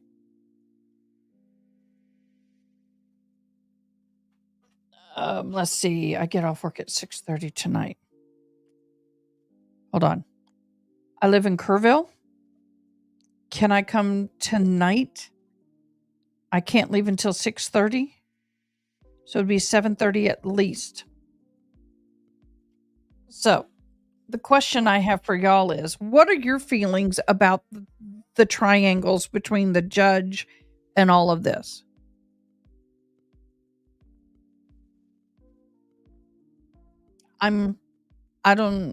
But then again, I can't, how do I say this? I live in a very small town. You just heard me say Kerrville. And there's about 25,000 people in this town. And there's a lot of times we have, we have at least 4 or 5 judges. I don't know. And if one judge is related in any way or connected in any way to the trial, to anybody in the trial, they would recuse themselves and another judge would take it. So why is she on this case? And then we will be discussing evidence. I've said this earlier in the thing. So he is, Miss Kevin, are you telling me that he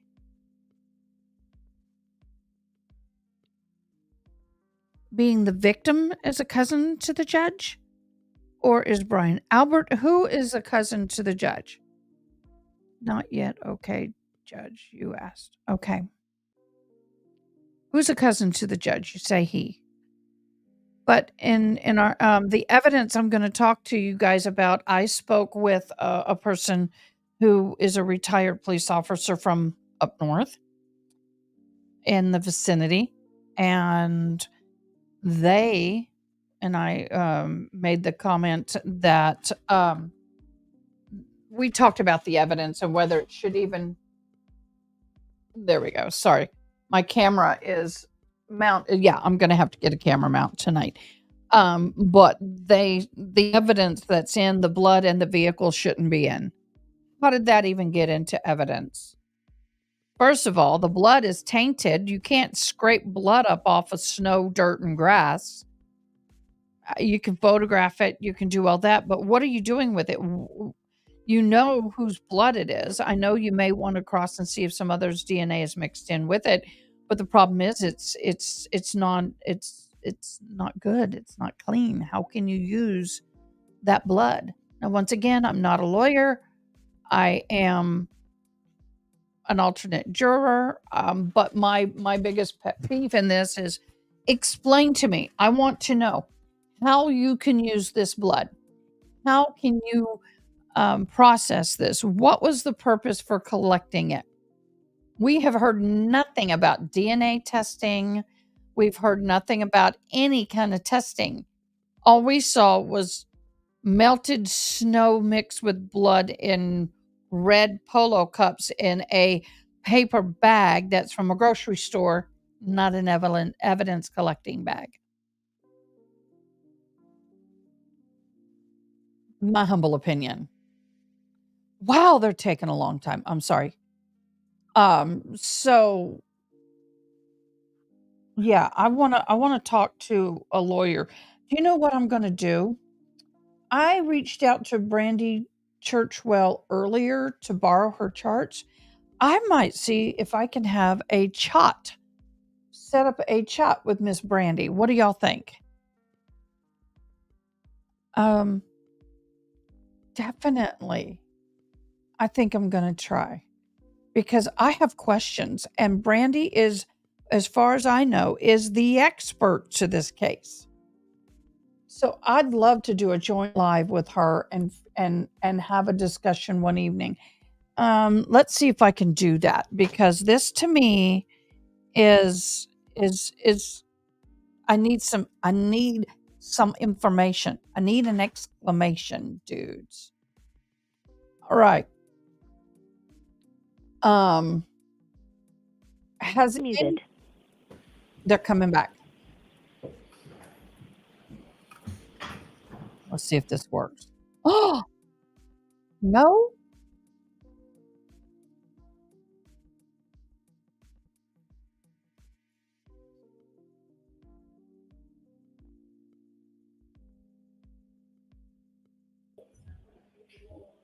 Court is back in session. You may be seated. Not work. So, Mr. Jackson, you'll just alert me before you begin that. All right, guys. I gotta fix that. Sergeant Michael Lank to the stand. Okay. Here we go. Hopefully we get some good, juicy stuff now. Hello. Y'all, thank you for joining. I'm Adakay. I'm your alternate juror. I am not a lawyer. I am going to school for criminal justice again in the fall. Welcome. Thank you for joining. We are now getting ready to start the testimony on the behalf of the state of Michael Lank.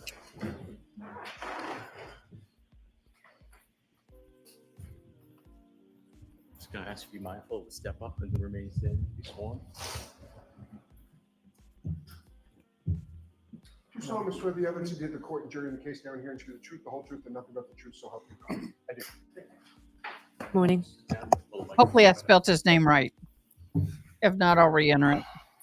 All right, Mr. Lally, whenever you're ready. Thank you. Good morning, sir. Good morning. Could you please state your name and spell your last name? Michael Lank, L-A-N-K.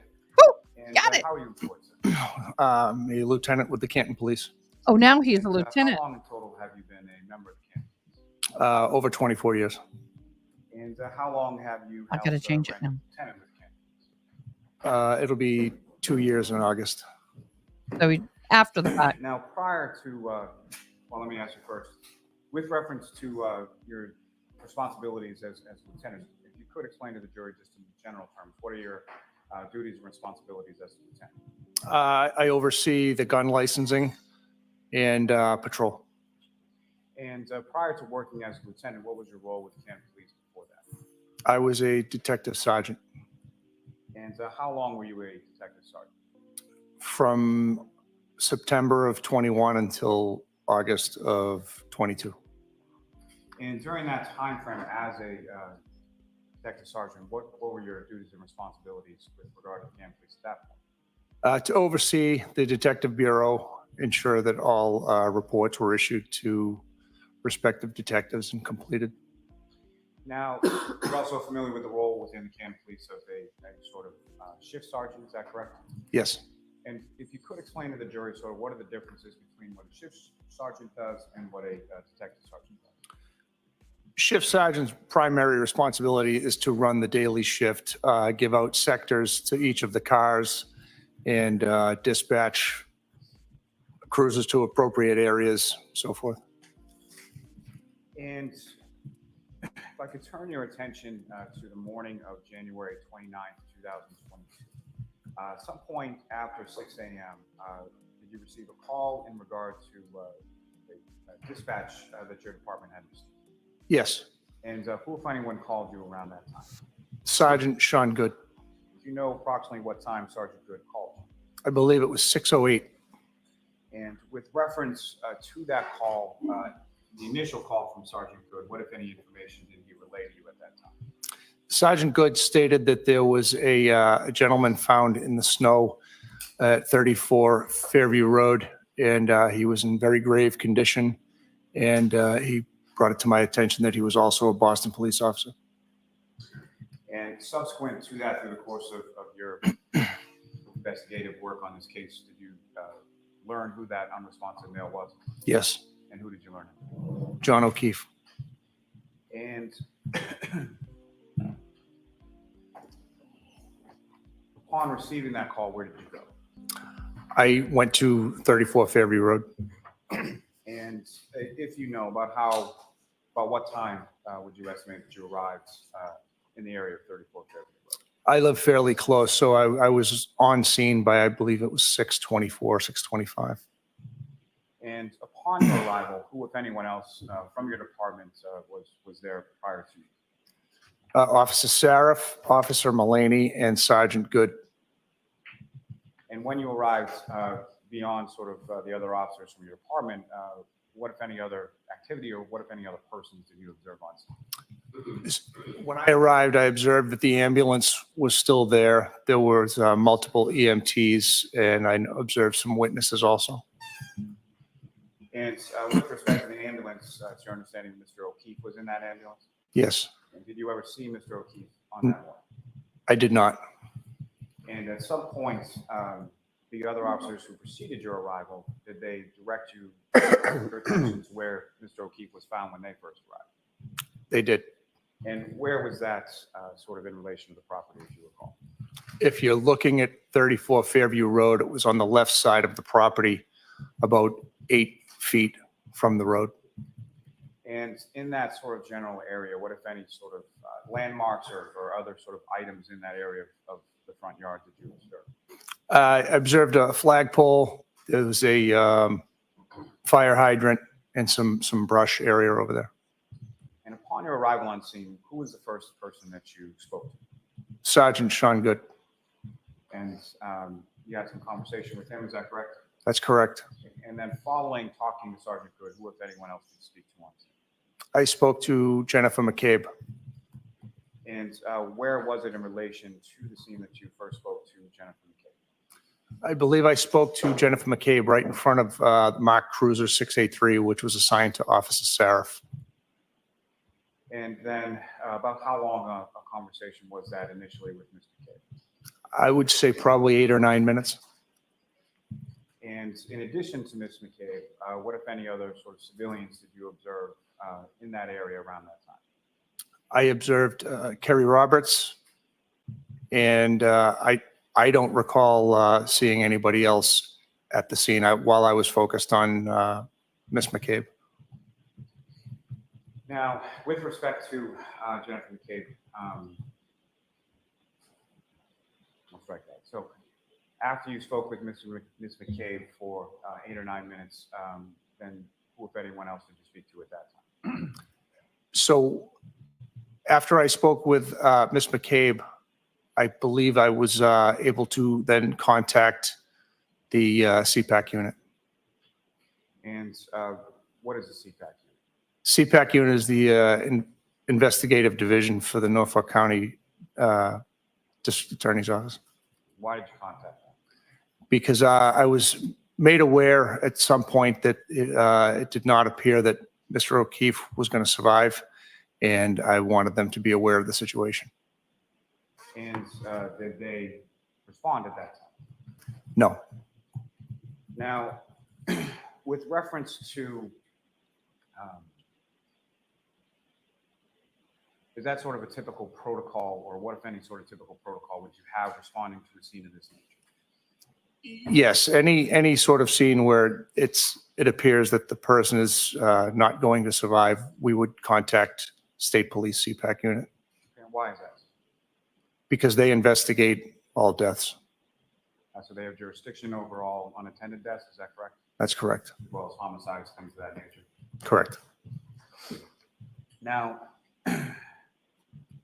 once you, do you recall who, if anyone, you spoke to on that first call or notification to CPAC? It would have been just the dispatch center on the first call. And what, if any, subsequent calls did you have with regard to CPAC while you were on scene that morning? I got a return call from Trooper Michael Proctor. And from your conversation with Trooper Proctor, what was your understanding as far as their response to the scene at that time? So at that point in time, Trooper Proctor informed me that they would not be responding. Yeah.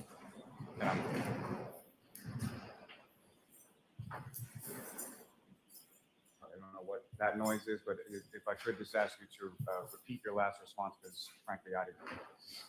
Yes. In speaking to Trooper Proctor, he advised me at that point that they would not be responding. And did he inform you as to why not at that time? Objection. Sustained. Hearsay. Now, when you arrived on scene, what, if anything, did you note as far as the weather conditions? The weather conditions were extremely poor. There were high winds, heavy snow, and freezing temperatures. Now,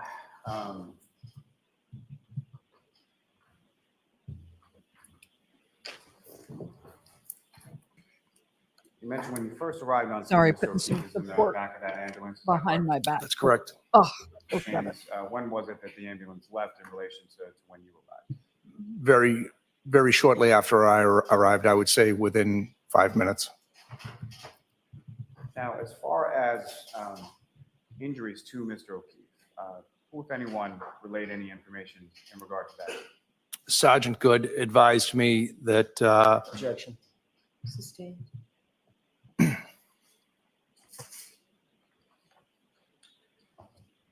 oh, that's much better.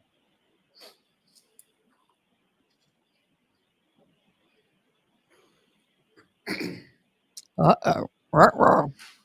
Didn't get that, did you? Now, as far as following your conversation with Ms. McCabe, what was sort of the next steps that you took on scene? after I spoke to Ms. McCabe, I advised her that we were going to need to speak with the homeowners. She said that they were probably sleeping. I advised her that we were going to need to speak with them. And that's when I placed the call to the CPAC unit. And prior to that, when you were on scene, had you seen anyone come in or go out of the residence at 34 Fairview Road? No.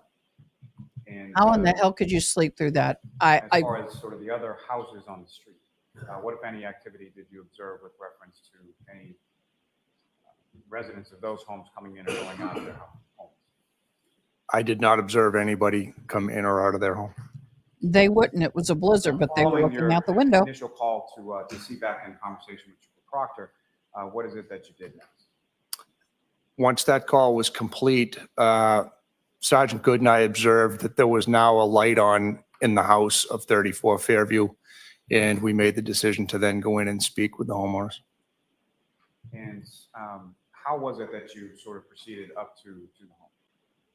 I believe, I don't recall if we used I believe we used the driveway, but I'm not 100% sure. And you came into the home, recall which door that you used to enter the home? The main door, the front door. When you entered in through the main door, what, if you could describe to the jury sort of what you observed as far as what was before you from a layout perspective? There was a staircase right in front of us. And to the right, it entered into like what appeared to be like a dining area. And who, if anyone, did you speak with inside the home that morning? Brian Albert and Nicole Albert. And what, if any, relationship to the home did you determine based on your conversation with them? They were the homeowners. Now, Brian Albert, is that someone that you knew prior to January 29, 2022? Yes. And how did you know him? I knew him as the oldest of the Albert brothers. And did you know some of the other Albert brothers? Yes. And let me ask you this, Sergeant. Where did you grow up? Canton. And how long have you lived in Canton? We moved here, excuse me, we moved to Canton when I was 5 years old. So essentially, since you were 5 years old, you lived in the town, correct? Yes. Okay, you work in the town, correct? Yes. Do you have children? I do. Any of them play sports? They do. Objection. And sustain. Move to strike. Strike that. What, if any, other sort of, other than living and working in the town, what, if anything else, is it that you do around the town? I'm doing a what if any I counter. coach I'll let you know the youth total at the end sports. of the day. And have you done, how long have you done that for?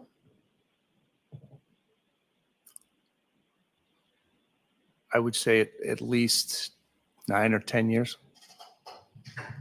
And how would you describe your relationship with Brian Albert prior to that January 29th, 2022? Civil? Were you friends? Were you socialize? No. Now, in addition to Brian Albert and Nicole Albert, who, if anyone else, where did you speak to them within the home? Just inside the door by the staircase. And how would you describe their demeanor when you were speaking to them? They appeared, especially Mr. Albert, appeared disheveled, looked like he had just woken up. And about how long a conversation was it between Brian Albert and Nicole Albert that initial time? I'd say 15, 20 minutes. And beyond that, who, if anyone else, did you see within the home besides yourself, Sergeant Goods, and Mr. and Mrs. Albert? Jennifer McCabe? No one else at that time? No. Are you familiar with a gentleman named Brian Higgins? I am. And how are you familiar with him? I met Brian when he was stationed at our police station. I don't know how many years ago it was, but he was assigned to our building years ago. That's how I met him. And assigned in what capacity? And what I mean by that is what did he do for? Brian is a ATF agent. And did you see Mr. Higgins at any point in time during the time that you were at Fairview Road that morning? Not on my initial response. So sometime after, is that correct? Yes. And when about was that? That would have been shortly after 9 a.m. And we'll get to that in a moment. But after your conversation with Brian Albert and Nicole Albert inside the house, what is it that you did then? Could you repeat that, please? After talking to the homeowners, what was your next step on scene that day? What did you do next? After speaking with the family, I came out. By that point, Lieutenant Gallagher was on scene and spoke with Lieutenant Gallagher as to what we were going to do next as far as the scene itself. Yeah, go get a What, if anything, leaf did blower. what officers do with regard to sort of security of the scene at that time? So we had put up some crime scene tape to try to protect the scene, but it was a futile effort because of the wind.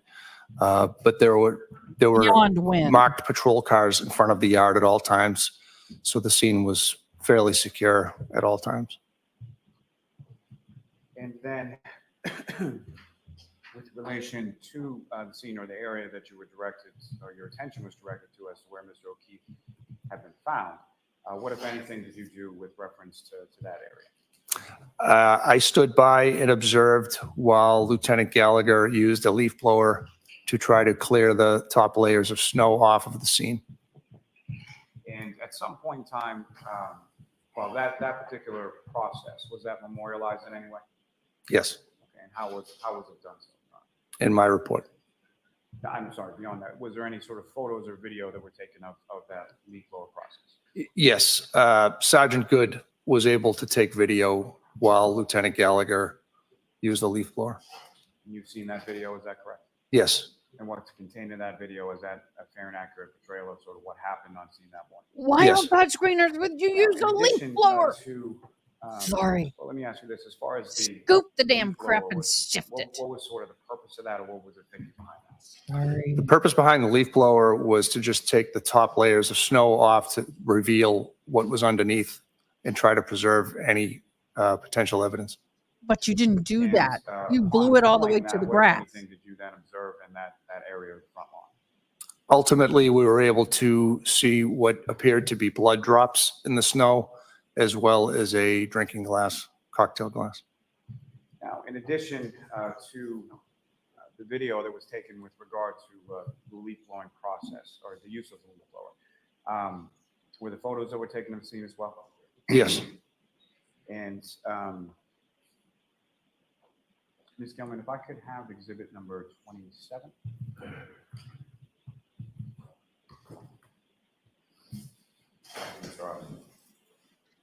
I'm sorry. I really have a bone to pick with the leaf blower. Sergeant Lank, what's up on the screen that's been previously marked as exhibit 27? Do you recognize that? Yes. And what do you recognize it to be? I recognize that to be the scene that we were working with the leaf blower. May I approach the witness room? Yes. So I'm handing you a laser pointer, basically, very simple. Just press on that button and. Okay. Girl. Okay, baby. Lieutenant Lank, with using that laser pointer, if you could draw the jury's attention to what, if anything, of significance you observe in this photograph in relation to what you saw on scene that day. So it appeared to see blood drops here in the snow that had been revealed by wiping away the top layer, as well as Wiping the or glass blowing? protruding from the snow.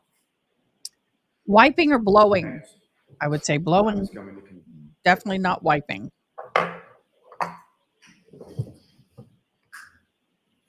Thanks for coming back, Miss Kevin. Missed you. You didn't wipe the snow. At You any point in blew it. time when you were on scene, did you have any contact or interaction I'll with? pull up a my other person chat. named Go ahead Karen? and explain. I did not. Did you see her on scene at all that day? I got the other chat up. I don't recall seeing her. I believe she was there while I was there, but I never spoke to her. Really? Now, following your initial conversation inside the home of 34 Fairview with Brian Albert, Nicole Albert, and speaking to Jennifer McCabe outside, who, if anyone else, did you speak with that arrived on scene that morning? Matthew McCabe. And when was it that Matthew McCabe arrived in relation to your arrival and when you spoke to the other people? Matthew McCabe arrived just a couple of minutes after I had walked out of the house the first time. And so when he arrived, where did you go? Moments after he arrived, I went back into the house to speak with Mr. McCabe. And about how long a conversation was it that you were in the house when you were speaking to Mr. McCabe? I'm not sure. I'd say maybe 5 minutes. And over the course of that morning, about how many times did you go into the residence at 34 Fairview Road? 3. Anyone ever tell you that you couldn't go into the home or that stopped you at the doorway or anything like that? No.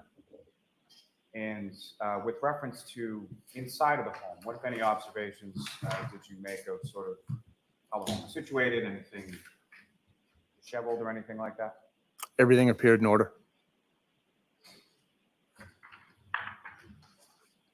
And just if you know, what, if any, relationship does Matthew McCabe have to Jennifer? Matthew McCabe is Jennifer McCabe's husband. Now, turning back to what was just up on the screen in Exhibit 27, with regard to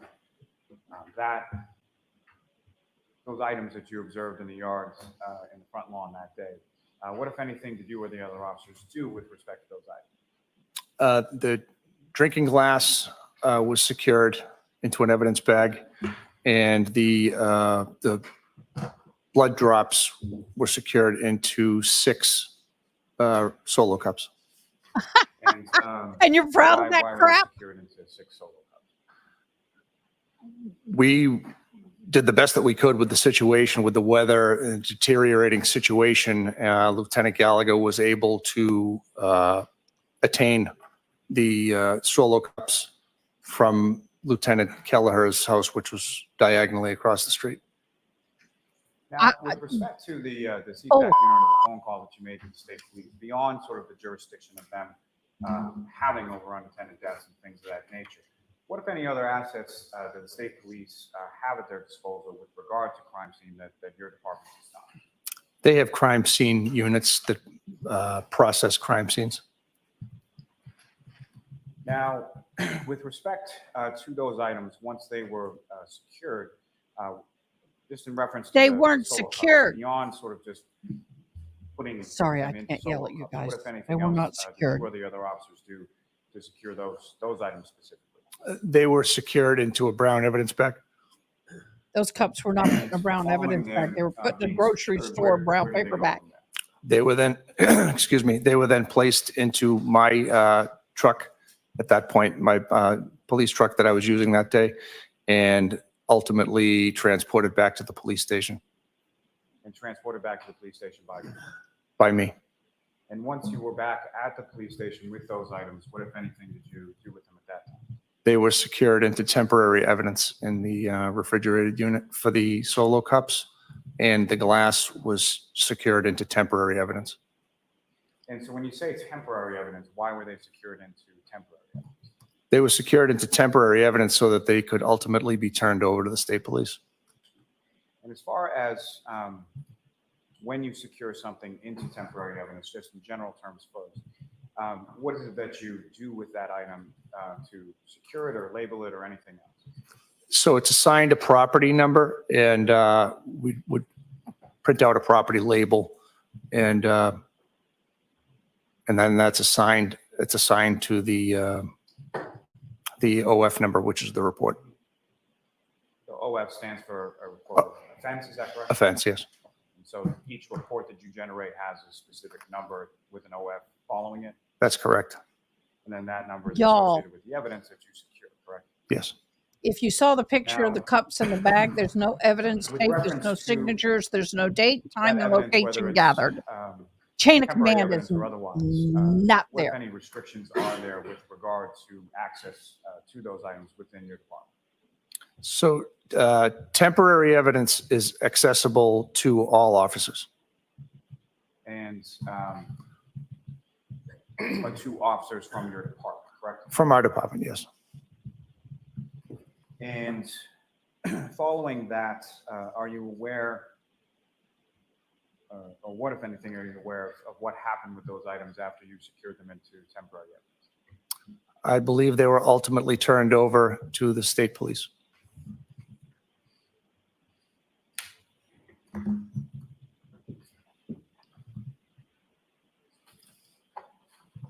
I'd love to hear from the state police what they thought about the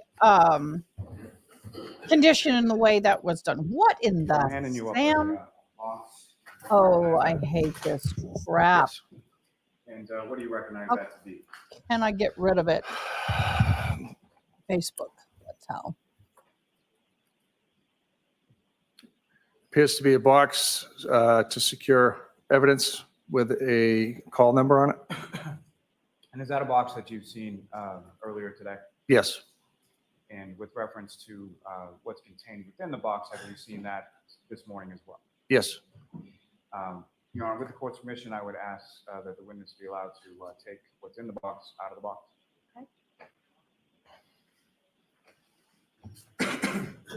Sir, just for the record, you have some evidence gloves with you in court today, is that correct? That's correct. I can only hope.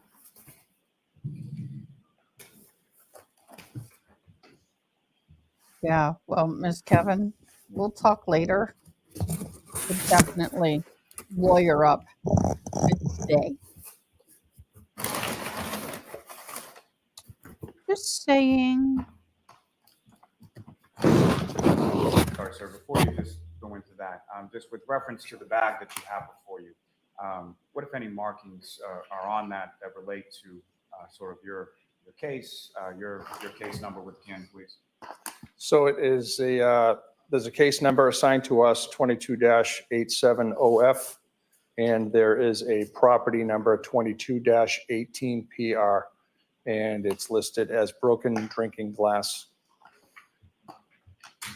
And Oh, Have you okay. seen, the item contained within that bag earlier this morning as well? Yes. Broken glass. And what you observed within that bag, is that the piece of the cocktail glass that you observed on the front yard area of 34 Fairview Road on January 29th, 2022? Yes, it is. Your Honor, with the court's permission, I would ask that the witness be allowed to take it out of the bag and display it to the jury. Get it away from the mic. Holy crap. I'm sorry, y'all. When you have the ears that are like I have, that is very physically painful. Oh, aren't you so proud of that? Thank you, sir. You can place it back in the bag. Oh, did you fingerprint it? I bet there were no fingerprints found. ASMR, what's that? Once again, I suck at acronyms. May I approach the witness, Your Honor? Yes. Your Honor, Commonwealth will seek to introduce and admit as the next exhibit. Y'all, my ears are literally hurting from that. My hearing aids and these ears sit directly on my eardrum because I can't hear. Oh, that hurt.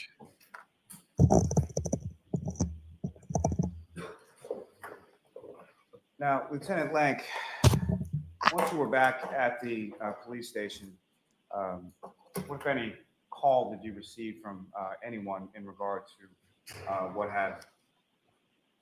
who, if anyone, called you once you were back at the station?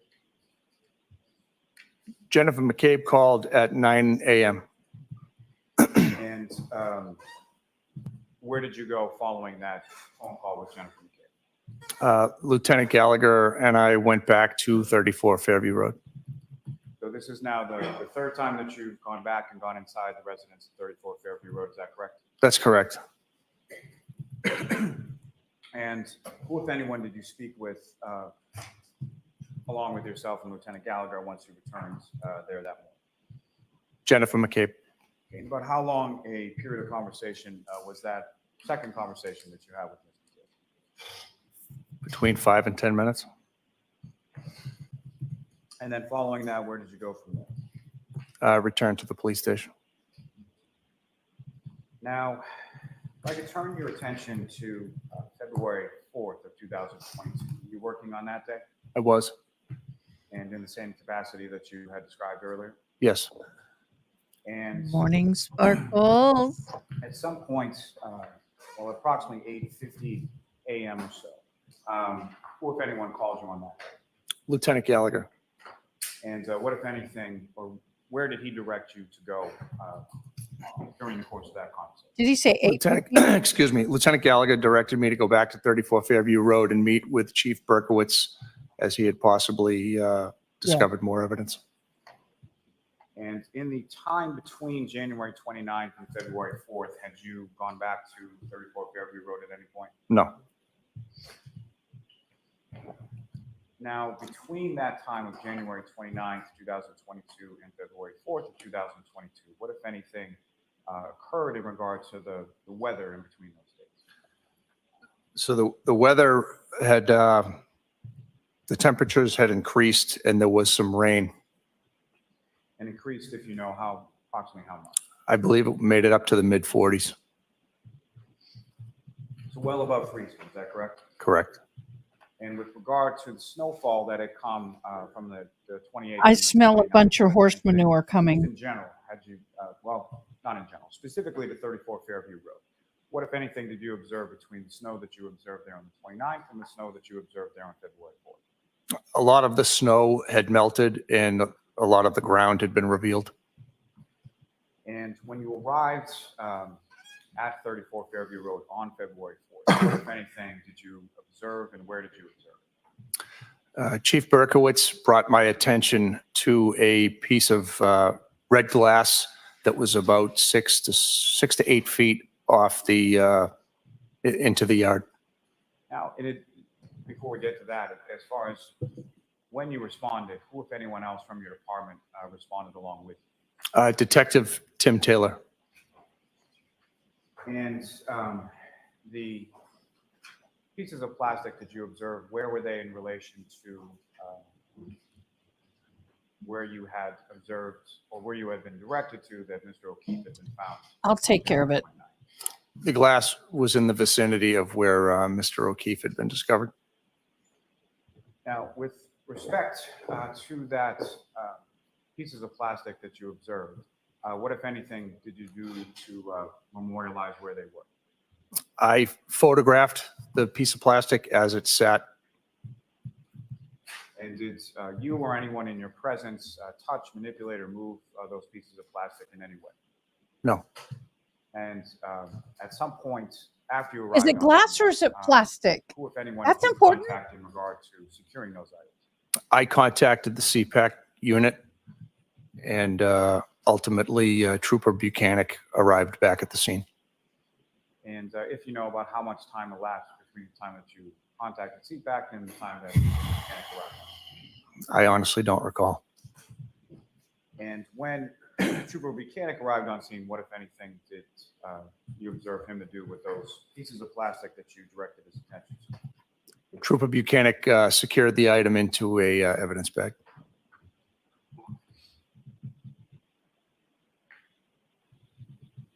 May I approach your honor? Yes.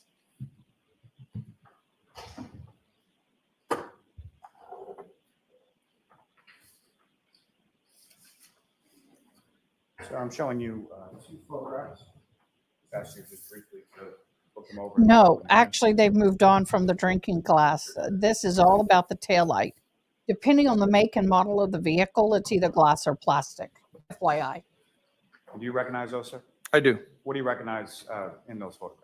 I recognize this to be the piece of plastic that Chief Berkowitz had observed on that morning. Those are the photographs that you took that morning as well, is that correct? That's correct. And what's contained in those photographs, is that a fair and accurate portrayal of what you observed on February 4th, 2022? Yes, it is. Your Honor, the Commonwealth seeks to introduce and admit as the next to exhibit. It's very important. It is plastic, but they've called it glass and plastic. They're not talking about the drinking glass, this cocktail glass. That looked like a Scotch glass to me. Once again, I've never known, well, it probably happens, but I'm just not used to the court reporter being also the evidence person. Y'all, this is, why did the chief even go by there? Number one. And if it rained Ms. Gilman, and the if I could, snow melted, have first of those photographs on there the was, screen. I struggle with this. I struggle with it. Okay, now we're going to look at something.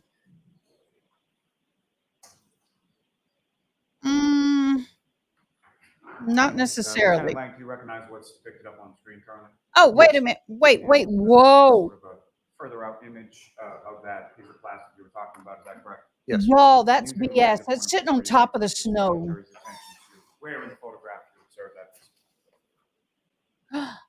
Um, Thanks. That looks like it was dropped there. Oh, don't show your evident list. That looks like it was just dropped there. And, sir, do you again? Because they walked all over that area. It would have Yes, been that's embedded in the a dirt. close-up picture of the piece of plastic. Thank you. Ms. Gilman, you can. Glass does not always break even easier especially if it's thicker than the other. A lot of times it'll shatter and then eventually, depending on the hit and how hard it is and everything, plastic tends to pop easier than fall. Yeah, and the leaf blower didn't blow it away because they blew it down to the grass. They didn't just blow the top off. They blew it all the way to the grass. So please tell me the leaf blower didn't blow that away or they didn't see it? As many people that were on scene and they collected all that evidence in the same area. Y'all, I struggle. I'm going to watch other commentators on this portion of the trial and see what they say. Because I guarantee, well, maybe I can pull it up now. I want to see what they're saying. Are we on sidebar? I want to see what they're saying. Y'all, I just call BS on this. I call BS. Jackson? Thank you, Your Honor. May we approach briefly? Sure. May we approach? Yes. Well, I can't. Where's my miss? Okay, there she is. I'm going to pull her up. Okay, they're approaching. They're getting ready to get into some area that they don't want to get in.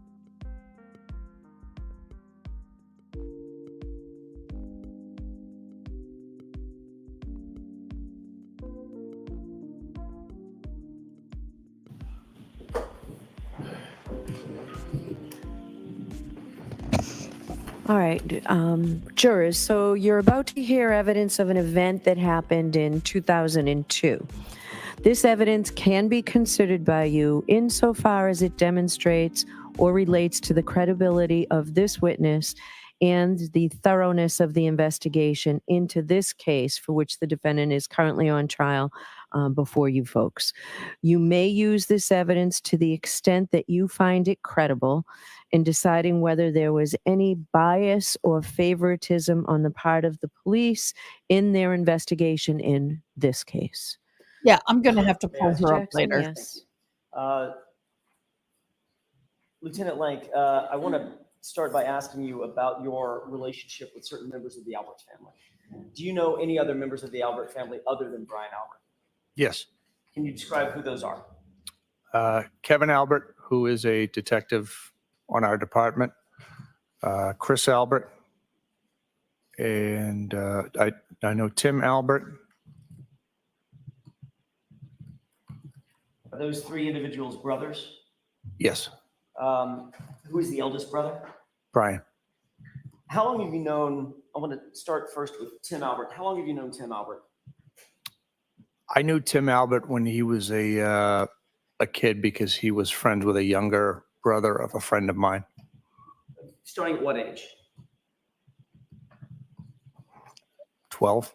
So you've known He was 12. I was probably 16 or so. Okay, so the better part of your life, you've known Tim Albert. Since about 16, I would say. And what about Chris Albert? Chris Albert, I've known since junior high, Which would be about what age? 13, 14, You grew up 12, with Chris? 12, 13. I was friendly with Chris from junior high through high school and into our 20s. And friendly with Tim?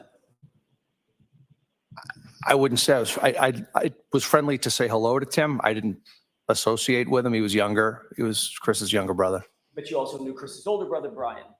Yes. Back in those days. I knew who he was. So you've known the three of them for basically your entire life? No, I had met them. I had met Brian. I didn't know him other than just being Chris's older brother when we were younger kids. Certainly with regard to Chris, you would consider him a close friend. Consider who a close friend? Chris. I'm Yes. using first names only because they're all named Sure, Albert. sure. Chris and I were pretty good friends When we were younger, yes. I want to draw your attention to an incident in August of 2002. Do you remember an Oh, incident look at the in face. 2002 occurring? He was like, with, oh, it snap. involved Chris Albert. Yes. He just went, oh, snap. In 2002, in August of 2002 specifically, you were Yep. off duty, correct? Yes. You had been drinking alcohol, correct? Yes. You were approached by Chris Albert out in the parking lot. Is that right? That's correct. And Chris Albert told you some information about being in a fight, that he had been in a fight or an altercation of some sort, correct? He told me he had been in an altercation earlier in the night and some threats had been made to him and his family. And you got out of your car and discussed this with Mr. Albert, correct? No. You just talked to him while you were seated in your car? Yes. Okay. At some point, did some other individuals approach that same area? Yes. Was there a fight that you believed was about to ensue? Yes. Did you get out of your car at that point? I did. Did you come to Chris's aid by, quote unquote, activating yourself as an officer? I got out of my car and I approached the group and I pleaded with them to not fight tonight. I said, there's not going to be a fight tonight. There's 6 of you guys. He's here with his girlfriend. There's not going to be a fight tonight. Did you come to Chris Albert's aid as best you could as a longtime friend of his? I came to the aid of a citizen who was in fear and of need. That citizen happened to be Chris Albert, whom you had known since you were 12 years old. Correct. Ultimately, a fight did break out, did it not? Yes. And you engaged in that fight. Yes. And again, you had been drinking alcohol at that point, correct? Correct. And you were off duty in August of 2002 during this fight. Yes. Just like you were off duty in 2022 when you were called by Sergeant Good to activate and come to the crime scene at 34 Fairview. When Sergeant Good contacted me, I was not working. I was due to work at 7:45 that morning. When Sergeant Good contacted me and told me what was going on, then I activated myself and came to work because I was the detective sergeant. And that's similar sort of activation, using that word in I'll air be right quotes, back, similar y'all. sort of activation that you employed back in 2002 to assist Chris Albert. No. You did, in fact, call for someone to call the police and get some Canton officers over there, correct? Excuse me. So in 2002? In 2002. Yes. Okay. And I failed to ask you this, but in 2002, you were, in fact, a Canton police officer Yes. at the time. After the other officers arrived, did you order the other officers to handcuff or somehow restrain one of the 2 brothers that were involved in this fight with Chris? No. Ultimately, did you see whether or not those officers handcuffed or otherwise restrained one of the brothers that was involved in this fight? Yes. And did you then engage physically in a fight with the other brother who was not restrained? No. The struggle had already occurred. All right. So let me make sure I get the timing right. You did, in fact, engage in a physical fight with one of the brothers, correct? Upon being struck, yes. I'm sorry, say that again. Upon being struck, yes. And then you struck him back. Yes. You ended up on the ground. Yes, we were wrestling, yes. And ultimately, the other officers had to pull you off that man, correct? No. You ultimately, the fight was broken up between you and the other brother. Is that right? That's correct. All right. And that fight was broken up by the officers who were on scene. Yes. After this physical altercation with the brother who was not ultimately restrained, both of the brothers and everybody else was just told by the officers, just go away, get out of here, go home, correct? No, I believe one of the brothers left the scene, fled the scene, and the brother that was restrained was ultimately uncuffed and left free to go. And nobody was arrested that night. Correct. Nobody chased down the brother that left the scene, correct? That's correct. And nobody arrested the brother that had been handcuffed. Correct. And no police reports were written by you or any of the other officers about this incident on that night. I don't recall when the other officers wrote theirs. I did not write mine on that night. The next day, you became aware that one or both of the brothers had arrived at Canton Police Department to file a formal complaint for having been physically attacked by you and some of the other officers involved, correct? I don't recall when I was made aware that they had come down to the police station. You are aware that there was a complaint sought against you for the physical attack that was alleged to have occurred, correct? It was brought to my attention that they had come down to the police station. And you also are aware that only after that complaint had been sought, the police reports were then dated and filed against the two brothers, correct? So I had spoken to the sergeant on duty the That's night a of the yes or incident. no question. I'm just looking at the time. It's not a yes or no question. So he was just asking you about dates. So can you answer the question? Ask the question Could you about the repeat? dates again, please. I'm seeking the chronology of events. A fight occurs, a complaint against you occurs, and then police reports are filed against the two people that are complaining against you. Is that the chronology? Yes.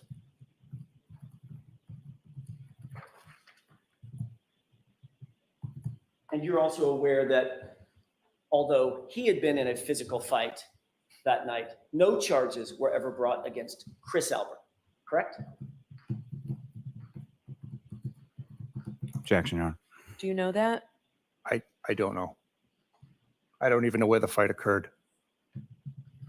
Officer Lank, what we just talked about, is that an example of you using your position as a police officer to come to the aid of one of the members of the Albert family? It was me coming to the aid of a citizen who was terrified and scared for him and his family on that night. Who happened to be Who happened- named what? Excuse me, who happened to be Chris Albert. You mentioned Kevin Albert. Who is he? Kevin Albert is a detective with the Canton Police. Is he a coworker? Yes. How long have you known him? Probably since 14, 15 years old. And you also consider him to be a friend as well as a coworker I do. and a colleague. Yes. And you're also well aware. I mean, you've said it already. He's the little brother of Brian Albert. Correct.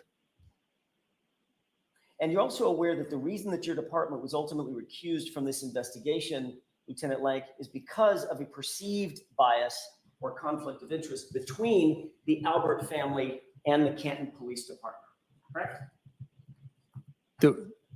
Yes, there was a perceived bias. Can you tell me one more time, and now I want to fast forward to the incident in question. What was the exact time that you arrived at the location, if you know? I believe it was around 6:24, 6:25. Okay, and you indicated that that was in response to a call that you got from Sergeant Good. Yes, that's correct. What made you decide, or could you have decided to take this particular call? Was it up to you, in other words? I would never not take that call. Okay, fair enough. So once you got the call, you knew that you were going to respond because there was something very serious afoot. Correct. Did you know at the time you got the call that that very serious incident was occurring at 34 Fairview? No. When did you realize that? Upon speaking with Sergeant Good. Okay, so Sergeant Good didn't, I guess that's what maybe I asked an inartful question. I was asking whether or not Sergeant Good told you before you actually arrived, he sort of had to have, that it's at 34 Fairview. He did. Okay. At that point, did a light bulb go off and you think to yourself, ding, that's the Albert house? I don't recall if I realized it then or once I turned onto the street. I don't recall. At some point before your car came to a stop, you knew this is 34 Fairview, this is the Albert household. I knew that was Brian Albert's house, yes. Hey, mods, are we in cross? Sorry, I had a delivery. When you arrived, who was the ranking officer at the scene? You mentioned, obviously, we've heard these names, Sergeant Good, Officer Mullaney, Officer Seraph, you. Who was the ranking officer? When I arrived, Sergeant Good was the ranking officer. Okay, good.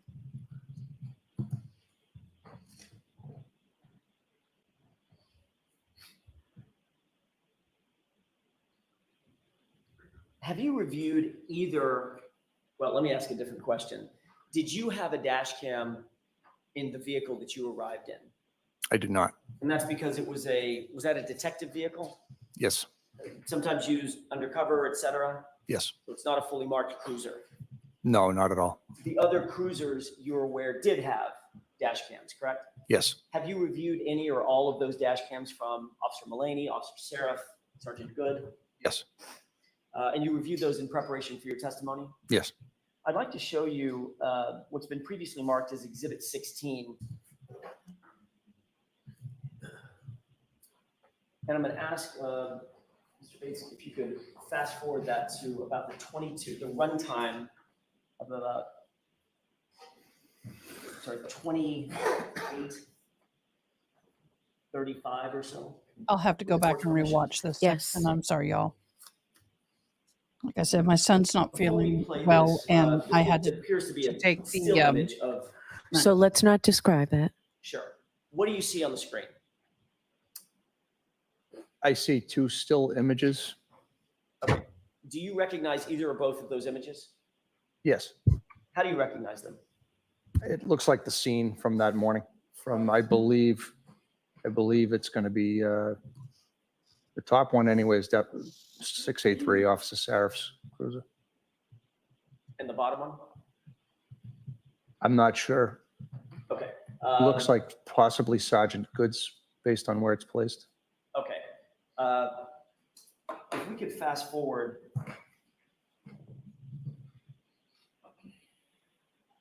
to the 28:40 mark or so, Mr. Bates, and play that. And let's pause it for a second. Your Honor, may we approach briefly? Okay.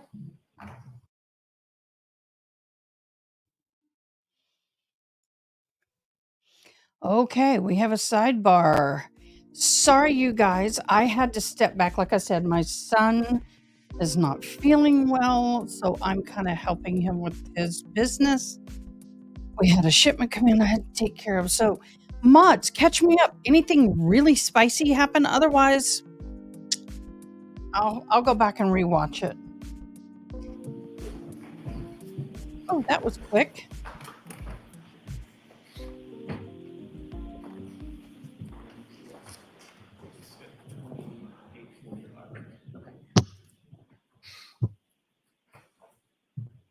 You indicated that you have reviewed these videos in anticipation of your testimony today, correct? Yes. I'm going to ask you to direct your attention to the top video. Thanks, Mod. And specifically to an area right around this area. Are they going to video, talk about which Jen is- McCabe going into the house and what time it was? Before we play, 6:34. foundational questions. Did you meet Be right with back, y'all. Jennifer McCabe out behind the vehicle that's depicted in the Officer Seraph dash cam? Yes, Did you have some sort of a conversation with her? I did. At some point, did you see Ms. McCabe leave your presence and walk toward the driveway? Once the conversation had terminated, I honestly don't recall where she went. Did she tell you that she intended to go inside the house? I had said to her that at some point we're going to need to speak to Brian and Nicole Why did you think it was important to speak to Brian and Nicole? because it's their property. And somebody was laying in the snow, unconscious and unresponsive, correct? Correct. And obviously that could potentially, at least, implicate people inside the house. Based on my conversation with Ms. McCabe, she had stated that the intention was for Mr. McCabe, for Mr. O'Keefe to join them at that house. So I wanted to get statements from everybody who was there. Find out what happened, correct? Correct. I mean, that's sort of the obvious initial point of an investigation. Find out who the witnesses are and interview all of them, correct? Correct. And you began by talking to Ms. McCabe, Yes. knowing that she was a potential witness at least, correct? She identified herself as a friend of Mr. O'Keefe. Who had been with Mr. O'Keefe just hours before. Yes. He ended up laying in the snow fighting for his life, correct? Yes, that's correct. And you also knew that there were other witnesses potentially inside the house because she just told you that, right? I knew that that was ultimately where he was supposed to end up. So if there were other witnesses in the house, if there were other individuals in the house, they also were potential witnesses. Potentially. And Ms. McCabe indicated, I'm going to go in the house, correct? I had told her that she's going to have to wake her sister up because we're going to need to speak with them. You didn't think that it was more important to separate the witnesses and not let her talk to other witnesses? No. You thought that it was appropriate to let all the witnesses get together and just discuss the facts before you have an opportunity to interview them separately? Objection. It is to the form.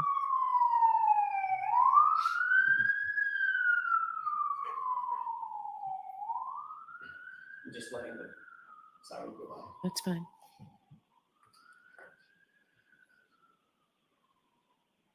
Lieutenant Lank, if you could direct your attention to the area that I highlighted earlier. Let's go ahead and play the video. Stop. Did you see anything occur at or around the car in the distance? It appears to be somebody walking towards the house. Was that Jen McCabe? I can't say for sure. Do you see yourself, by the way, in this video? Yes. Where are you? Right here. Okay. I'm here, You y'all. described sort of Just in the background. tan or gray. It's a gray North Face jacket when it's black on the top. Okay, toward the shoulders. Yes. Let's go ahead and play the video, and I'll indicate another stopping place that I'd like to ask you a couple of questions about. I must haven't been there, done that.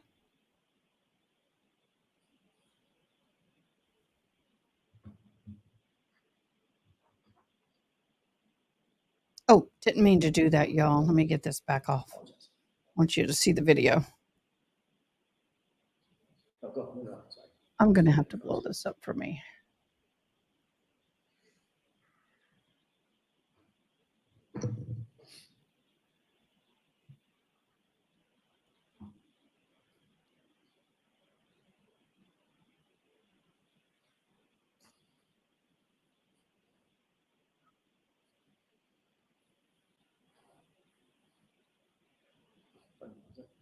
Did you see another person shorter in stature approach you?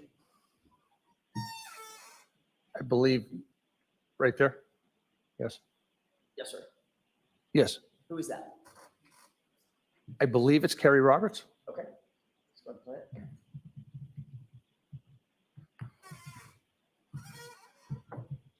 Pause it.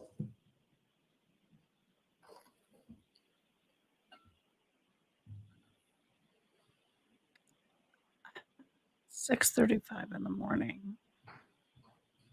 Wait a Did minute. you see yourself just exit screen right? Yes. It appeared that you had something in your hand. Yes. You were taking a call Yes. on your cell phone. Yes. What was that call? I don't recall. It could have, I can't see what time that is.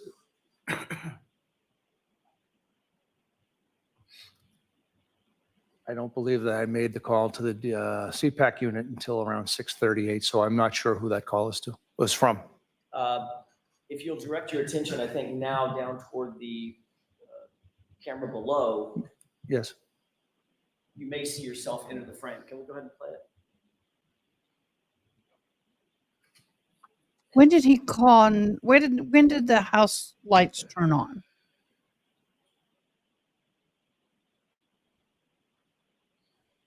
Go ahead and pause it. Does it Rather appear have a you're on girl the with phone? tude than no Yes. tude. Okay, go ahead.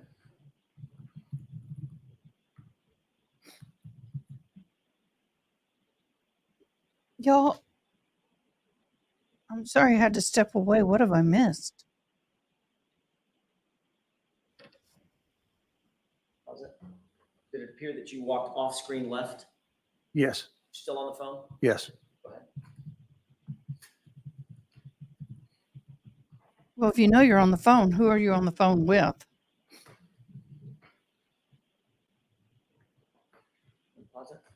Did you see somebody following that same direction?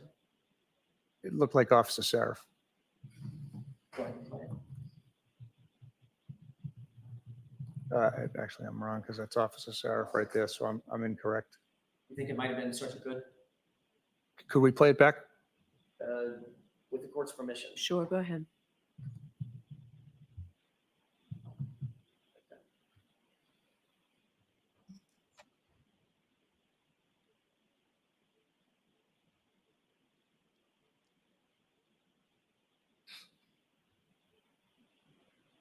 How can you even tell in this? Oh, there you go. Pause.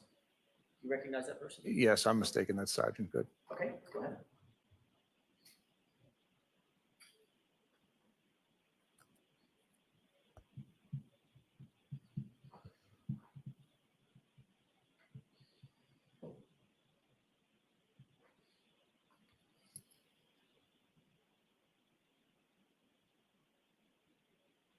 Okay.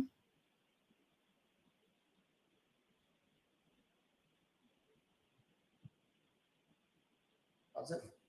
Does it appear that you've walked back into the frame? Yes, Are you followed by anybody? I believe it's still Sergeant Good. Are you speaking to Sergeant Good or are you walking away from him? Or can't you tell? You can't tell from this In angle. that frame, it appears I'm standing right next to him. Okay, let's go ahead and play it. I'm a little perplexed. Doesn't take much though. Did it appear you were sort of walking away from Sergeant Good off frame again? Yes, it appears that I'm pacing. Were you still on the phone? Yes. Thank you. Go ahead. Who are you on the phone with? I'm gonna have to go back.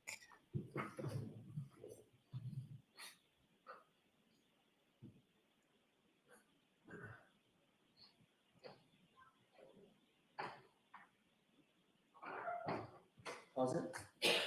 Directing your attention to the top video, do you see the SUV in the video? Yes. Does that SUV appear to be leaving the scene? Yes.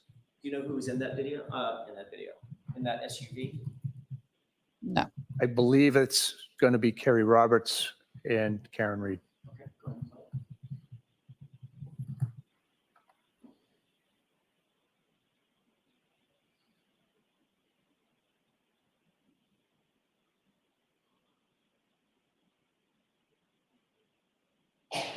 Pause it. At that point, are you walking back into the frame on the lower video? Yes. At this point, Lieutenant, are the lights on at 34 Fairview on or off? They still appear to be off.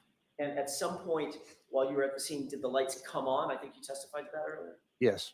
I'd like you to pay special attention to that moment and maybe tell me to stop when you see those lights come on. It may be a minute or so. Sure.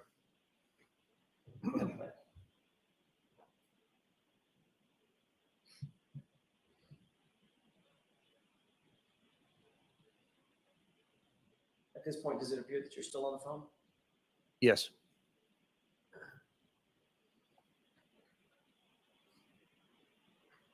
And if you notice, the police lights are still on and they're reflecting off of the house. All the houses in the area. How in the heck did they not know this crap wasn't going down all morning?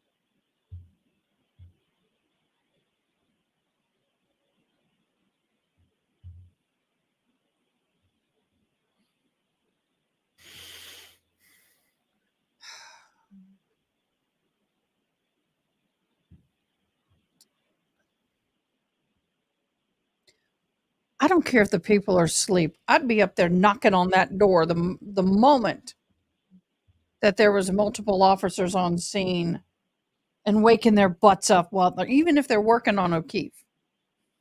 Why they did not go up there immediately, I do not know. Right there. Are the lights on? No.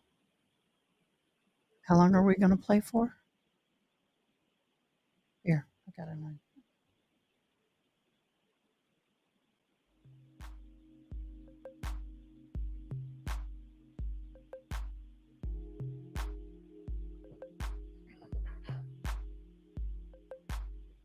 That's there. Lights on.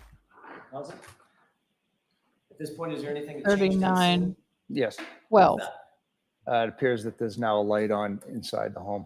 And at this point. Who gets up in Mr. the morning and McCabe flips has on been the inside porch light house for approximately how long, if you could estimate? and not know that there's Maybe crap 3 going minutes. down? And are you still on the phone? Or have you ended that call? I can't tell if I'm still on the phone at that point. I know that right around this time is when I end up speaking to the CPAC unit, because I believe I get into the vehicle. Let's play it just a little bit further forward, maybe another 30 seconds or so.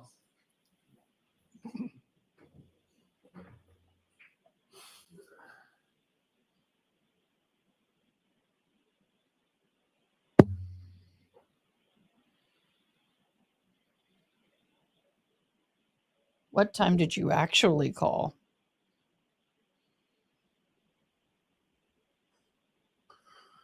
Stop it. Does it appear at this point, if you can see, does it appear that you've ended that call, or at least your hands are down by your side? I can't tell. Okay. You would agree with me, that's all I have for that. Okay. You would agree with me that that was without counting the seconds, that was about a 5-minute phone call, or maybe a little better than 5 minutes. I wasn't watching, to be honest. Do you have any idea who you were talking to now that you've seen that? I could make an educated guess, but I don't know for sure. You did notice. Oh, that you freaking know. several minutes after Jen McCabe went in the house, and while you were on that phone call, the lights finally came on at 34 Fairview, correct? Correct. At the point the lights came on, the ladder truck had already gone, left from the scene, correct? The fire engine. I believe so. The firefighters are all gone. Yes. The ambulance has already left and transported Mr. O'Keefe. Yes. The paramedics are gone, the EMTs. Yes. Fire captain and his SUV, that's gone.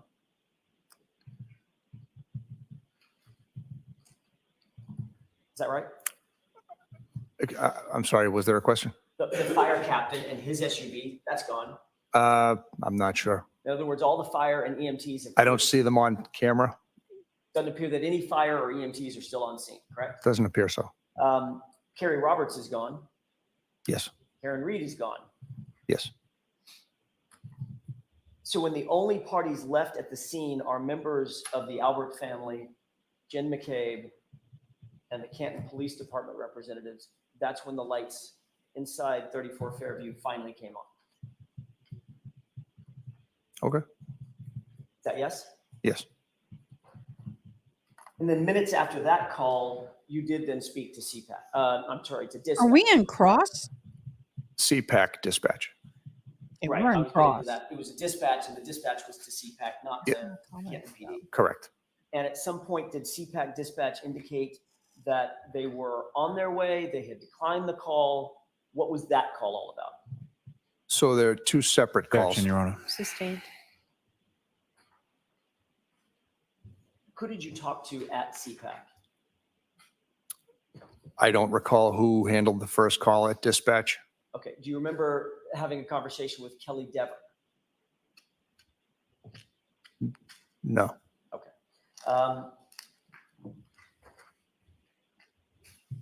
I think we're talking about two different things. I'm talking about CPAC dispatch, not Canton Police dispatch. Okay, fair enough. At some point, did you have a conversation with, well, let me ask it this way. I just don't know. Did you talk to both Canton Dispatch and CPAC Dispatch? I definitely spoke to CPAC dispatch. And okay. I'm not sure if I spoke to Canton dispatch or not. All right. At some point, did you say, did you indicate to one or the other, I'm responding to 34 Fairview, we have a Boston police officer who was just found? I stated that I was already at 34 Fairview. You indicated I that he believe. does have some trauma to his head area, correct? That's correct. And you said, quote, I'm not sure if he's been in a fight or whatever. Our medics don't believe he's going to make it, Correct. end quote. Sergeant Lank, you never saw John O'Keefe's body, correct? Correct. So somebody disclosed to you that it appeared that he had been in a quote fight or whatever, at least at that point. That was your thought. No. And what made you say, well, you didn't say to dispatch, the victim appears to have been shot, correct? Correct. You didn't say it appeared he'd been stabbed. No. He had been strangled. No. You didn't say it appeared he'd been hit by a car. Correct. You said it appeared that he'd been in a fight or whatever, correct? I stated that he had some trauma to his head, and I said, I don't know if he has been in a fight. And then I believe I described it as I don't remember my exact terminology, but it was a crazy scene. Chaotic scene? Possibly. I don't recall my exact words, something to that effect. But you do recall your exact words to dispatch being, I don't know if he's been in a fight or whatever. Correct. Okay. That's a big I deal. want to talk about Big deal there.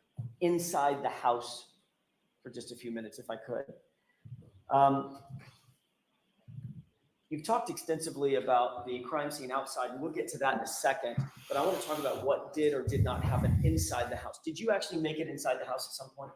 Yes. Okay. When was that? How long? Let's use Jennifer McCabe as the time frame. How long after that did you finally go inside the house, after she had been in the house? So it was specifically just after I got off the phone with CPAC.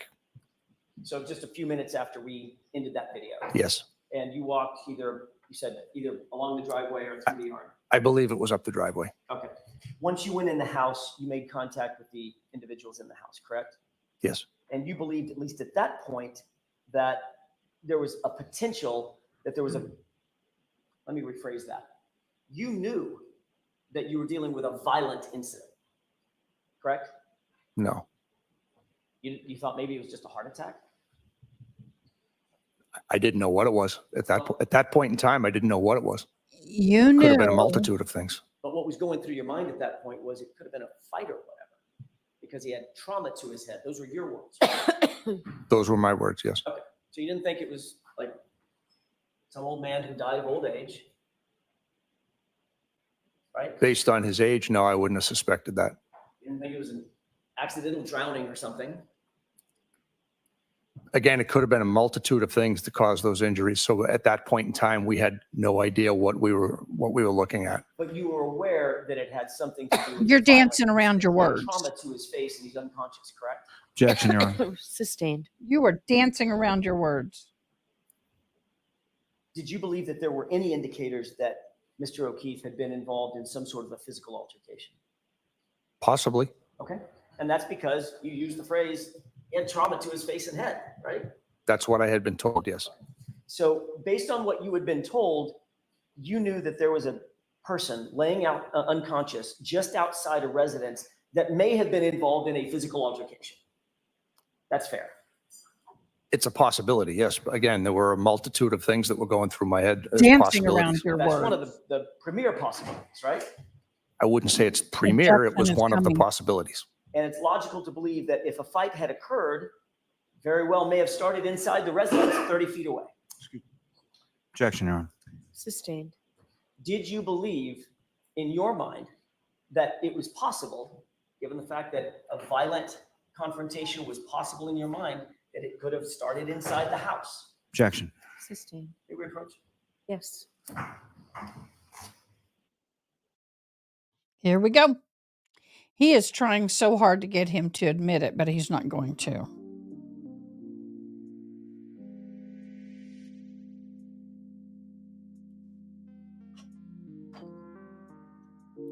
I know I missed a little bit. I will go back and rewatch and make some typed comments, but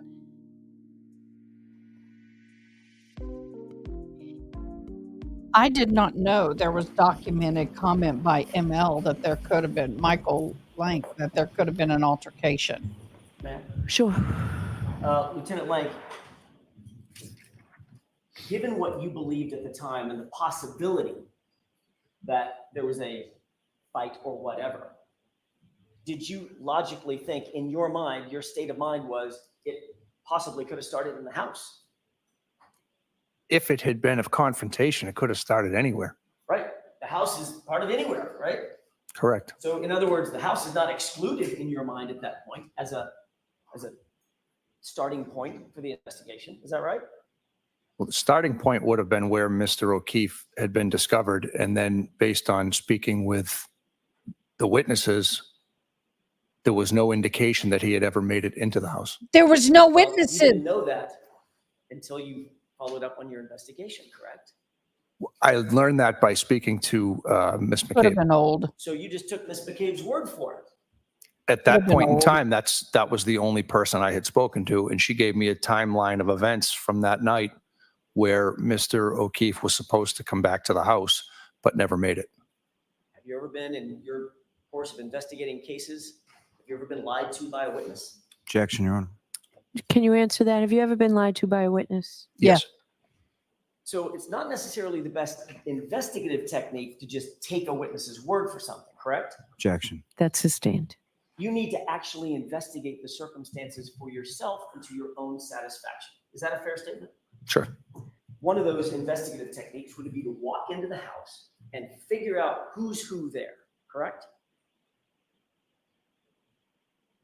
Can you rephrase the question? Sure. One of those investigative techniques to satisfy yourself that you're actually getting to the truth of the matter would be to walk into the house and figure out who's in the house first.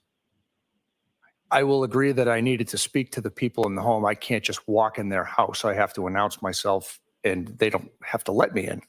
I understand. I'm not trying to parse those words. I just mean entering the home and interviewing witnesses. That would be a normal part of your investigation initially, correct? Yes.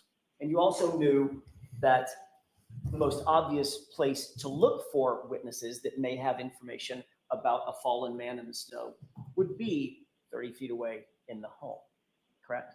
Correct. So once you're inside the residence, you walked in the front door, correct? Yes. You indicated that there's a stair that services the second floor. Is that right? Straight ahead. Yes. Right. Just before the staircase, there's a door to your left, right?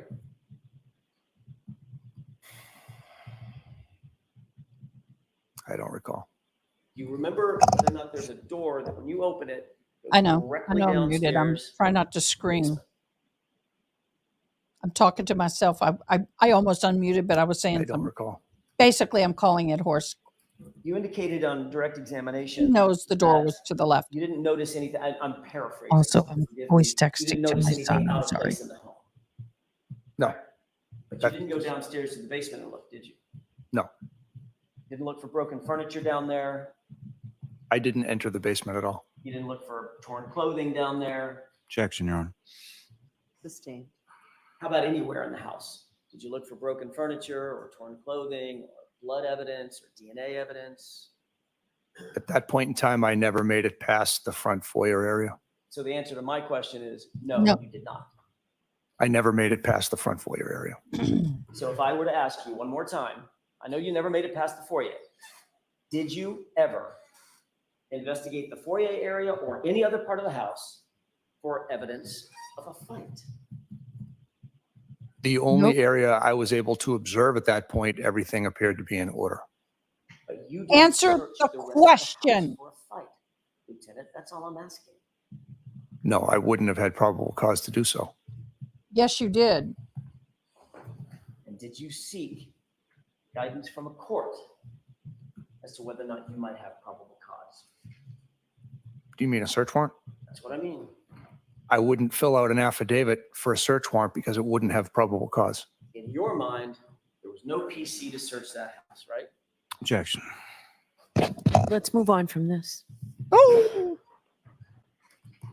y'all! When I talked to the officer, I One of told the you about who ways was retired to about secure this a case, and she premises, reviewed. any premises in a We talked a crime great scene deal investigation, of you length. remove the Yes, witnesses I would have gotten a and warrant. animals from that premises to sort of freeze it and lock it down, correct? If there was reason to do so, yes. Okay. Were the witnesses in this case asked to come outside the house in order to freeze the house down as a potential crime scene? Nope. No. Were any animals removed in order to freeze and lock down the house as a potential crime scene?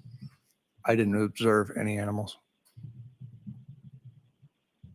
Did you, and this is the last question on this issue, did you do anything to lock down and secure that premises, the inside of the house, in any way, shape, form, or fashion? Can you rephrase that, please? Sure. Did you do anything to lock down and secure that premises in any way, shape, form, or fashion? No. Did you allow witnesses to go inside the house other than Jim McCabe? Yes. Who was that? I believe Matt McCabe entered the house after I had come out. And did you seek to separate any of the witnesses or admonish them that they are not to be in each other's presence and discuss the facts of the case before you had an opportunity to interview them? No.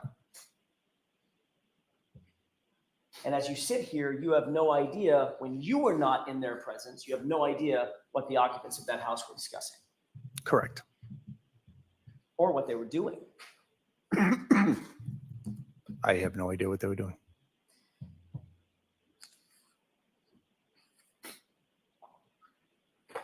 You didn't keep them separated, Your Honor. Yes.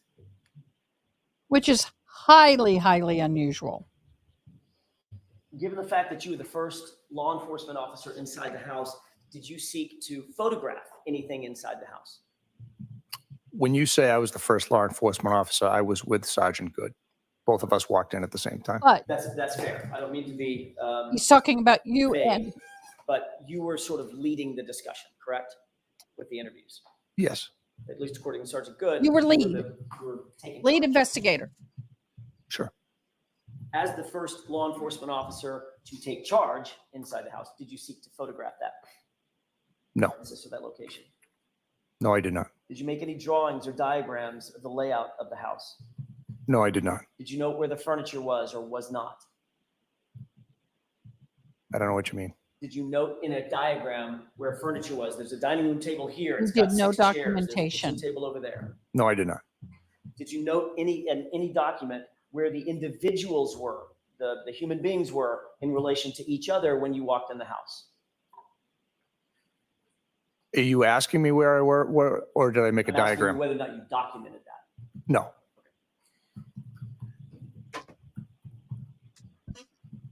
Had you been told at the time that you went in the house that John Keefe was found out in the yard that there was a shoe missing? His right shoe was missing. No, You didn't have that information yet? I did not. Did you subsequently learn that? I learned that much later after we had already cleared the area. Tell me what much later means. Days, hours, weeks? I honestly couldn't give an exact answer on that.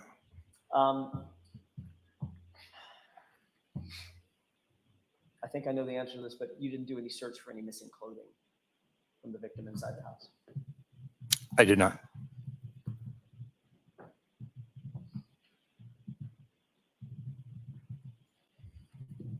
Last question on this, or last series of questions on this issue. You understand the importance of electronic devices in modern investigations, correct? Yes. iPads, cell phones, things of that nature. Sure. Because they can record things like photographs, videos, conversations, text messages, and emails. Yes. Would you consider electronic devices relatively vital in modern law enforcement investigations? I'm sorry, violent? Vital. Yes. Critical. Yes. Right? They're critical items of evidence, right? It's like walking around with your entire life in your palm of your hand, correct? Correct. Did you seek to secure any electronic devices from any of the occupants of that house that morning? No. Did you ask for consent to look through their electronic devices, for instance, their cell phones, for text messages, or communications? No.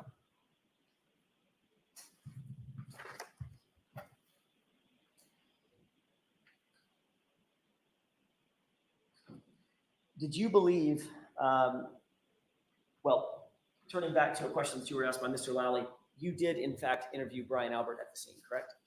Yes. You also interviewed his wife. Yes.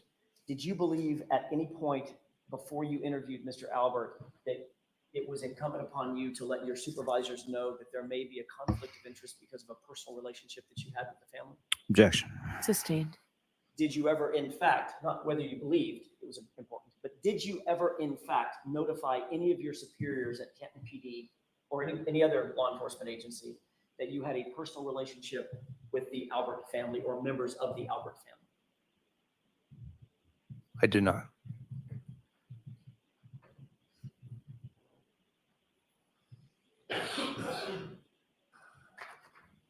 You indicated that you believe you spoke to Mr. Albert and his wife, Nicole Albert, for maybe 15 to 20 minutes. Is that what you said? Roughly. Did you record that conversation? I did not. You had your cell phone with you, correct? Yes. You know that has recording capability? Yes. Was anybody else with Nicole? When I say with, I mean in earshot of Nicole and Brian Albert when you interviewed either one of them or both of them?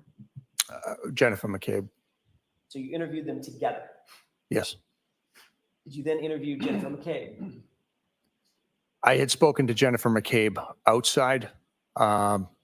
To the best of my memory, I believe once we were inside, I was able to get some more information from her based on the chronological order of events. And when you were getting this information about the chronological order of events, that was within earshot of Brian Albert and Nicole Albert. Yes. So when you interviewed Brian Albert, Nicole and Jennifer McCabe were listening, correct? Yes. When you interviewed Nicole Albert, Brian Albert and Jennifer McCabe were listening. Yes. And when you got this chronological layout of the night before from Jennifer McCabe, Brian and Nicole were both listening. Yes.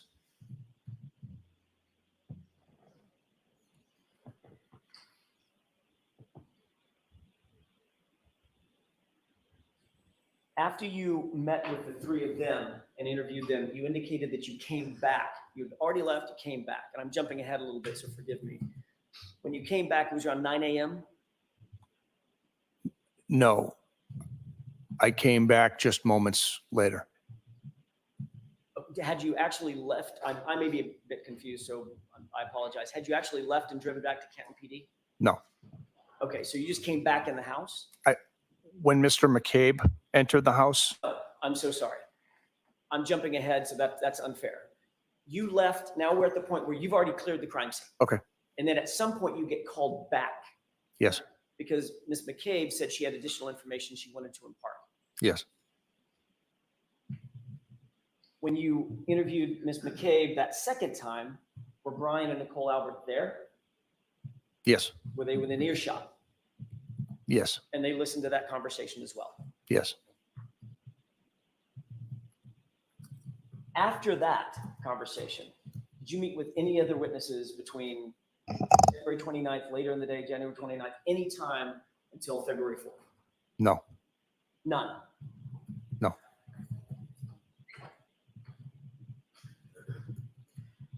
I do want to talk for a second, just a brief second, about setting up a crime scene outdoors. You indicated that the crime scene was relatively secure, was your word. It was relatively secure because there were patrol cars or cruisers sort of around the perimeter Yes. of the yard. Is that right? That's correct. Crime scene tape wasn't working because it was windy. Crime scene tape was up, but it was being blown all over the place. Okay. And of That's course, the Canton normal. PD has the ability to go get stakes and just hammer some stakes into the dirt if you wish to. No. You don't have stakes at Canton PD? No, we- I mean stakes. You eat STAKES. I know what a stake is. No, we don't have any. Canton PD doesn't have those. No. Why not? So if the crime scene tape was blowing down, that was just sort of a let's give up on it. Wasn't doing any good. No. In your mind, it was futile. The crime scene tape was futile, yes. It was left up until we made the determination to take it down, but it wasn't really doing its job. All right. And once the scene was cleared, all those cruisers that were protecting that crime scene were now gone, right? Yes. And all the cruisers were gone by about 7:50 in the morning, 7:50, 7:55.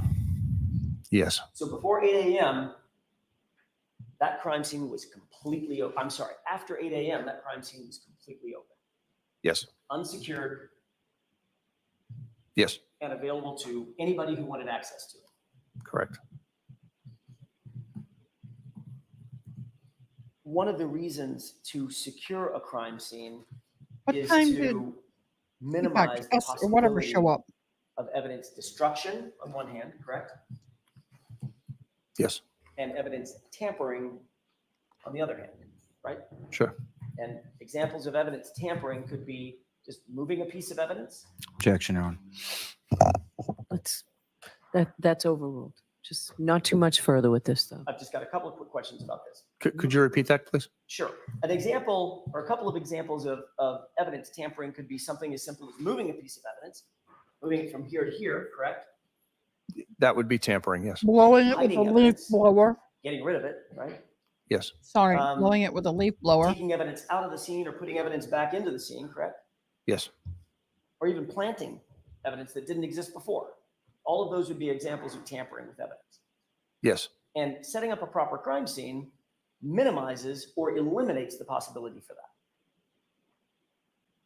Setting up a crime scene would, could you say that again, please? Sure. Setting up a proper crime scene, securing a proper crime scene minimizes or tries to eliminate the possibility of that type of evidence. Yes. Obviously. It would, but at this point in time, we weren't aware of, at this point in time, state police had said they weren't responding. So there was no longer an area to preserve at that point. So in your mind, well, let me phrase it a different way. What that means is after 8 a.m., that scene was just open. It was.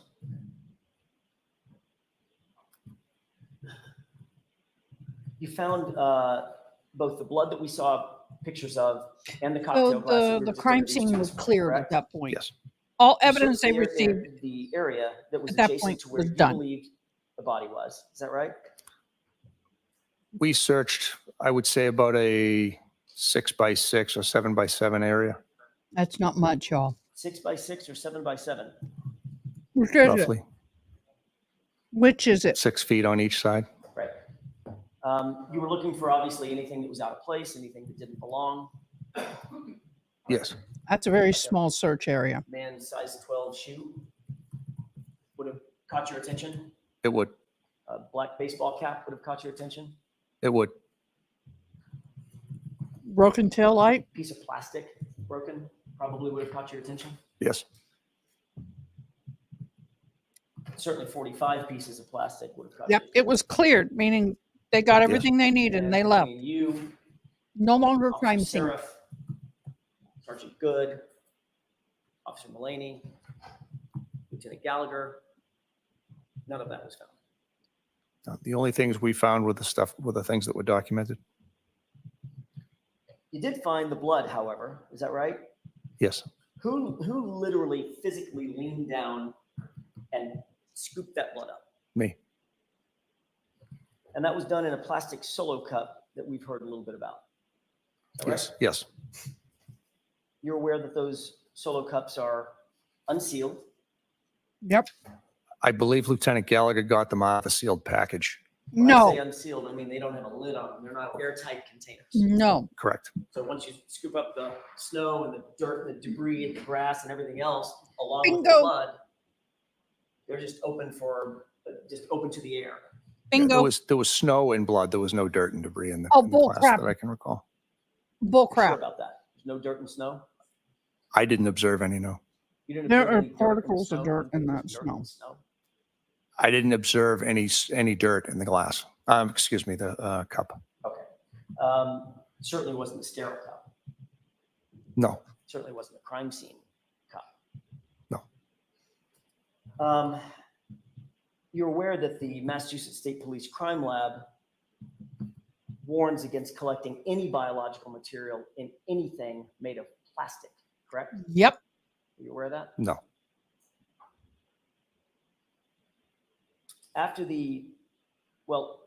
When you scooped up the blood, did you videotape that process so we know exactly which blood stain was scooped up from where? Nope. I don't recall if it was videotaped, but we did not document which scoop went in which cup. Okay. You didn't document each So if there was collection. multiple contributors to blood, multiple contributors of the blood, we'd sort of have no idea which blood drop belonged to whom, correct? Objection. Sustained. There could have been multiple. Once these unsealed cups were in your possession, what I'm did trying you not do to with yell. them? I yelled The yesterday, cups were placed into the Toyota Tundra that I was driving that day and ultimately returned back to the police station. Okay, and you talked a little bit about the process once you returned in a back to the grocery station. store, You were paper put in sack, a brown not in evidence evidence. bag, correct? Yes, And ultimately, when you log these items into the, tell me the name of it again, it's the temporary evidence? temporary, excuse me, the blood was put in temporary evidence refrigerator. Okay, inside the evidence bag.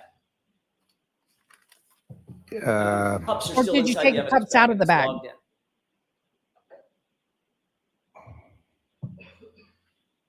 Ding, ding, ding, ding, I ding, don't ding. recall that.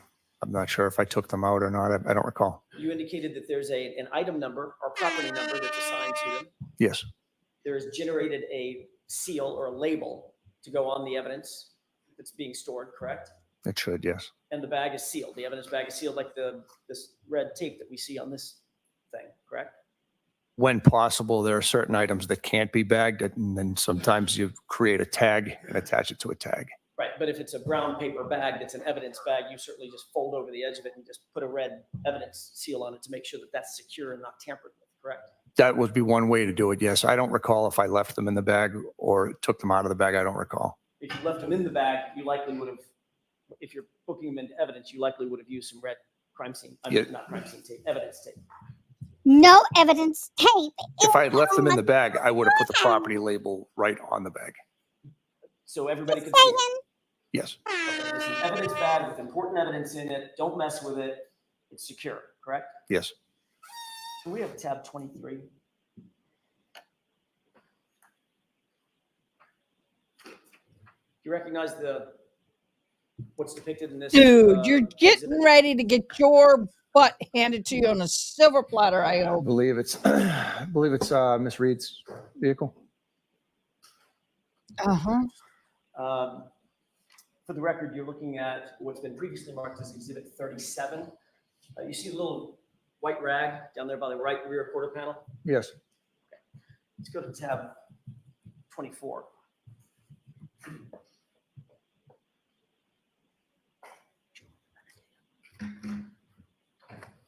You see that white rag? Yes. Sorry? Yes. Sorry. Did you see a bag sitting next to it? Oh, I do. Doesn't look like an evidence bag, does it? No, it looks like a Stop and Shop bag. Stop But and Shop. actually, it looks like an evidence bag. It just doesn't say Canton Police on it. It says Stop and Shop, but it does look like an evidence bag. It's the same thing. no, it's not. That's a grocery bag. It is. And that's exactly what our evidence bags look like. So that's what I thought it was at first. They Right, don't so it have the doesn't say grocery anything store about on the it. It evidence says bag. Stop and Shop, correct? Sorry, y'all. What do you think's in that evidence bag? I'm sorry, Stop and Shop bag. I'm not sure. You were when these pictures were taken? I could tell that it's the Canton Police Sally Port. So it's some point after the state police had seized the vehicle. And at some point after you had brought the solo cups back to the station. Correct.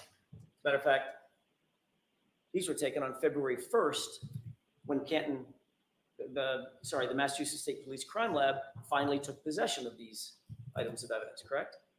I was not in the police station for those 2 days. Let's look at the next tab, tab 25. Y'all. You recognize that? It appears to be solo cups with substance inside. Are those just any solo cups or the solo cups that you took back to the station from? Oh, he's going to skirt this one. I mean, I couldn't say definitively, but it certainly looks like it. Oh, Appears that they have shocker. red liquid material floating in the bottom. Yes. That appear to be blood. The Melted top blood. 3 I can see. Yeah. The only 2 I see that don't have it are the bottom 2 left. Okay, let's look at the next tab, which is 26. And do you see somebody with gloved hands opening that bag? Same bag, little white rag right there. I do. Okay, that appear to be the same 6 solo cups? That you just showed me in the previous slide? Yes. Yes. Are those the same 6 solo cups that you gathered at the scene at 34 Fairview and ultimately brought back to Canton PD? They certainly appear like they are, but I can't say definitively, but they appear to be. I'm sorry, I didn't mean to step on your words. Go ahead. Are you sure? They appear to be the same solar cups, but I couldn't say definitively. Let's go back to tab 24. Y'all, do you know why he can't say? There And is. the reason you can't say definitively, Sorry. Lieutenant, is because No there is date, no time, signature, label location, on this etc. bag, on is the there? bag. Not on that side of it, no. There is no property number on this bag, is there? Not on the side that's visible to me, no. There's no evidence tape on this bag, is there? Not on the side that's visible to me, no. Well, let's look at the other photographs. Are you, well, before we do that, are you suggesting that all of that material is on the other side of this bag? I don't know. I'm not suggesting anything. I'm telling you I don't know. Okay, let's look at the next next tab. Y'all. This is Looking at it from the insane. top, does it appear anywhere from that vantage point that there's evidence tape that's ever been put on that bag, that has ever been secured? I wouldn't be able to tell you that. Well, one of the ways that you can tell that evidence tape has been put on an item is because when the evidence tape is placed on it, it's completely sealed. And if in fact, All if the that way seal is ever around. broken, it's not torn off, it's cut, and there's initials put on, correct? Objection. Sustained. What? Have you ever used evidence tape before? Holy crap. How is that Seal anything? sustained? I'm sorry. I'm sorry. I'm sure I have. I don't recall off the top of my head. How long have you been a detective? I'm sorry, how long were you a detective when you were a detective? I was a detective for 11 months as a sergeant, and then I was a detective for 15 months back in 2011, 12. And in your experience, That as a- explains how your long have you been a crappy police officer? sergeant. Over Good 24 years. So in your 24 years of experience and over a year as a detective, you can't remember if you've ever used evidence sealing tape? As I said, I'm sure I have. I just can't recall one off the top of my head. Oh, I When- call if you BS. can recall using it at all, BS. isn't the protocol that when evidence sealing tape is used to seal an item of evidence, when it's removed, it's not torn off, it's cut, and then new Exactly. sealing tape is put over it with an Exactly. initial and a date, correct? Objection. Do you know the answer to that? I don't. Okay, next question. Whoa. Thank you. That's all I have for this. Y'all, I would not be good on a jury. Okay, I'm going to see Counselor Tybar for just a minute. I figured that was coming. Sidebar was coming.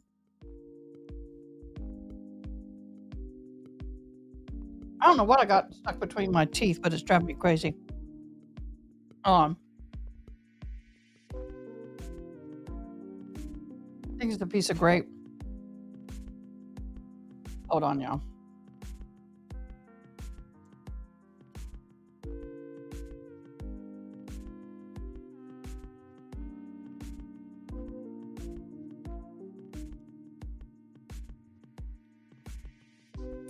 Don't you hate when you get something stuck in your teeth?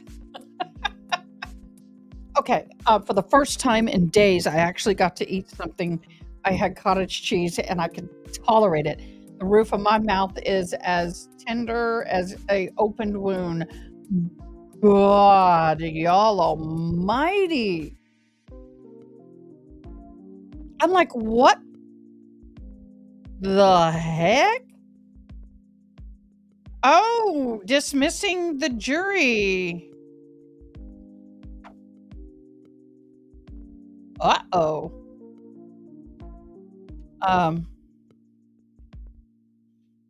This is going to be good. Is this morning break? Because they didn't say anything. Sensei, go lay down.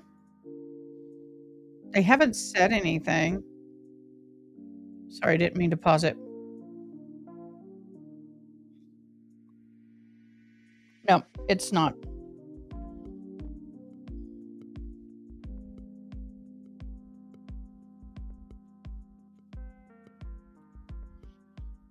They just sent the jury out. That was awesome cross-examination.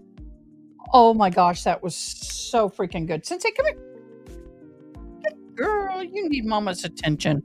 We're in a break. You can come get it. My service dog's like, Mommy, love on me. I'm working hard. Yeah, good girl. So what are your opinions on this?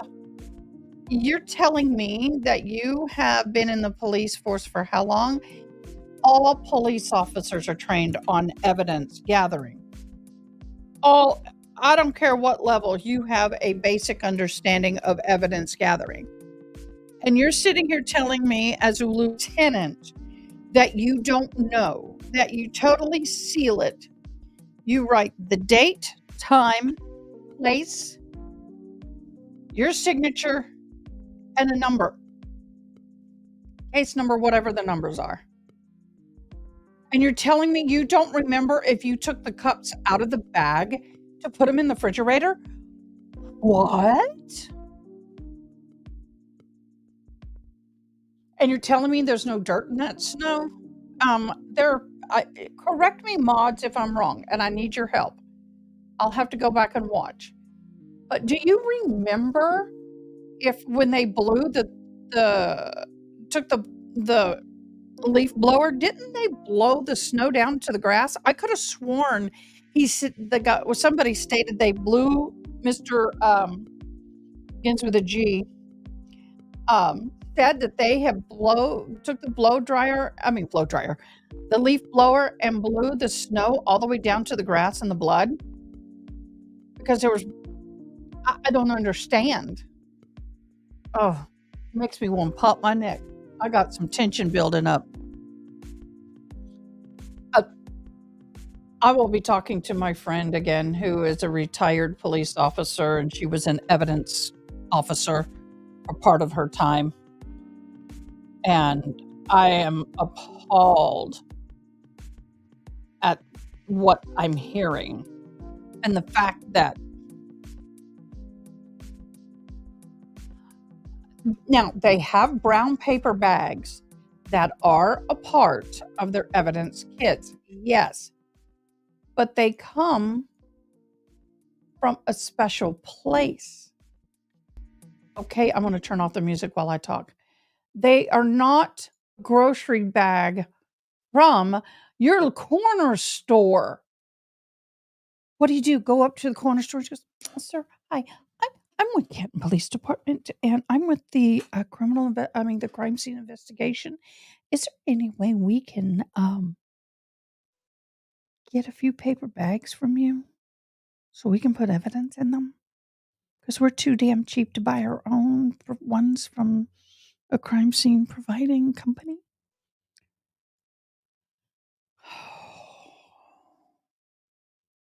Y'all, just saying. That was out of the back. If you will have one of your sergeants go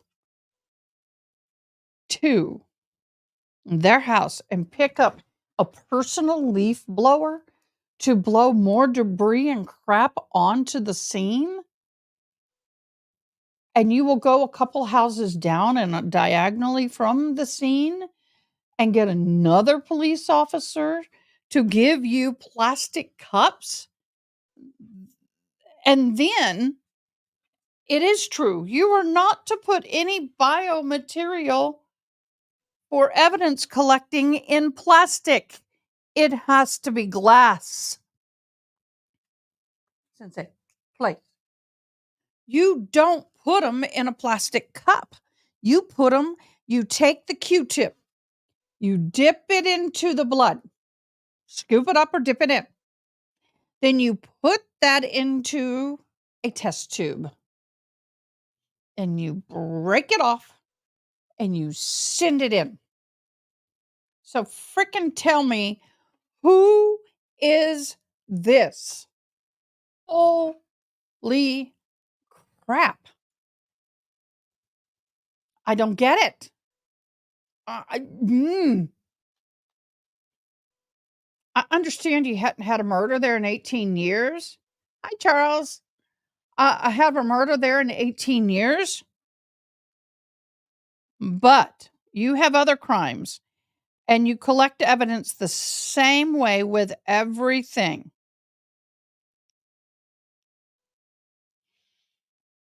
I am absolutely floored.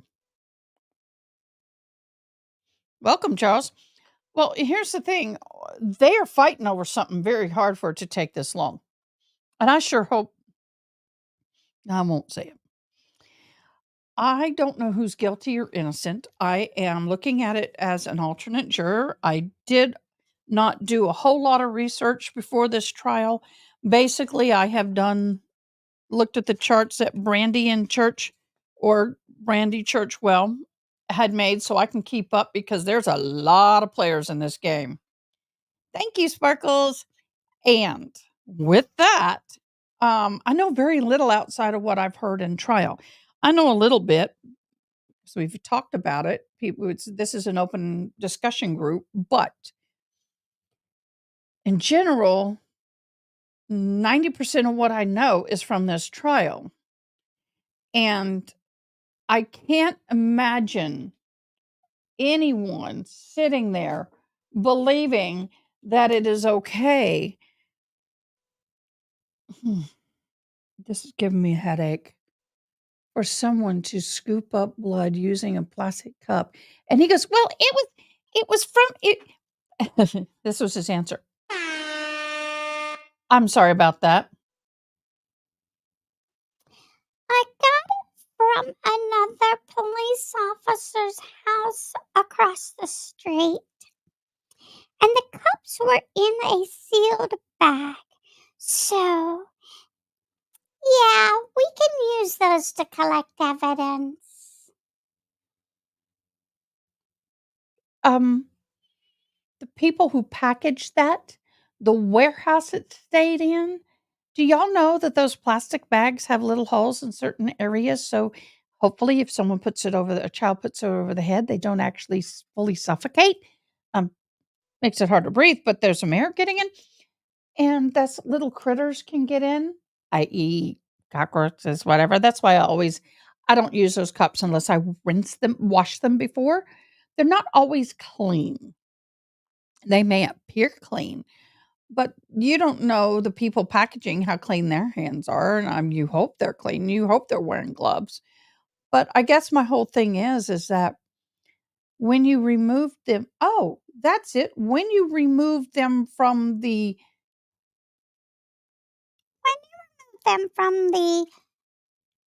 Sealed packaging, did you have gloves on? Or did the other cop go in his kitchen, open up the bag, take out the cups, and hand it to you? Did he have gloves on? Most likely not. Yeah, that would be a question I'd be asking. Did both of you have gloves on when you handled the cups prior? I got to stop looking at my monitor and start looking at the lens more. I apologize, guys. It's so hard to talk to a lens and not look at yourself. So I really have a problem with these cups.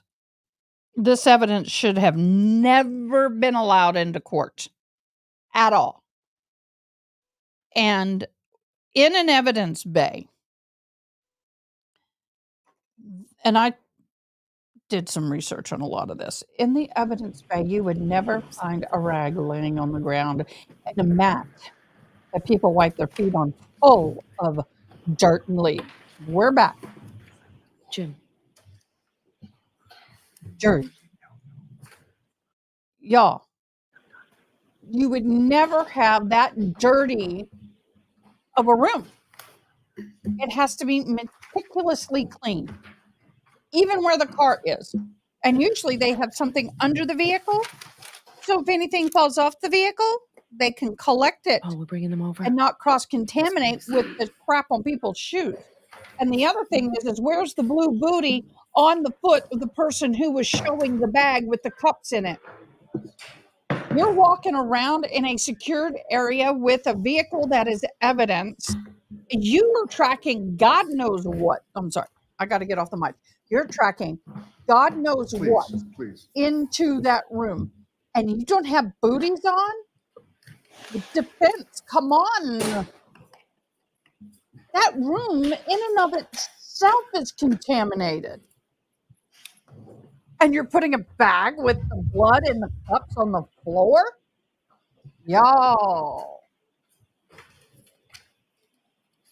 I agree. He can't ask everything. I mean, the judge is not going to let him. But y'all, I still have a piece of grape between my teeth and it's driving me crazy. Poor father and the mother, the family and Jennifer. And is that next to him in the white with the black stripes? Jennifer Reed's sibling or family member? She looks like she could be related. I would hope not.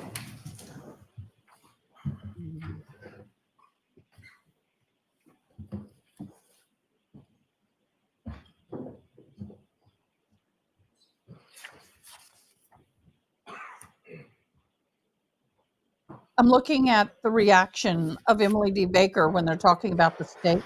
I have her over here. And she's all like, what the hell?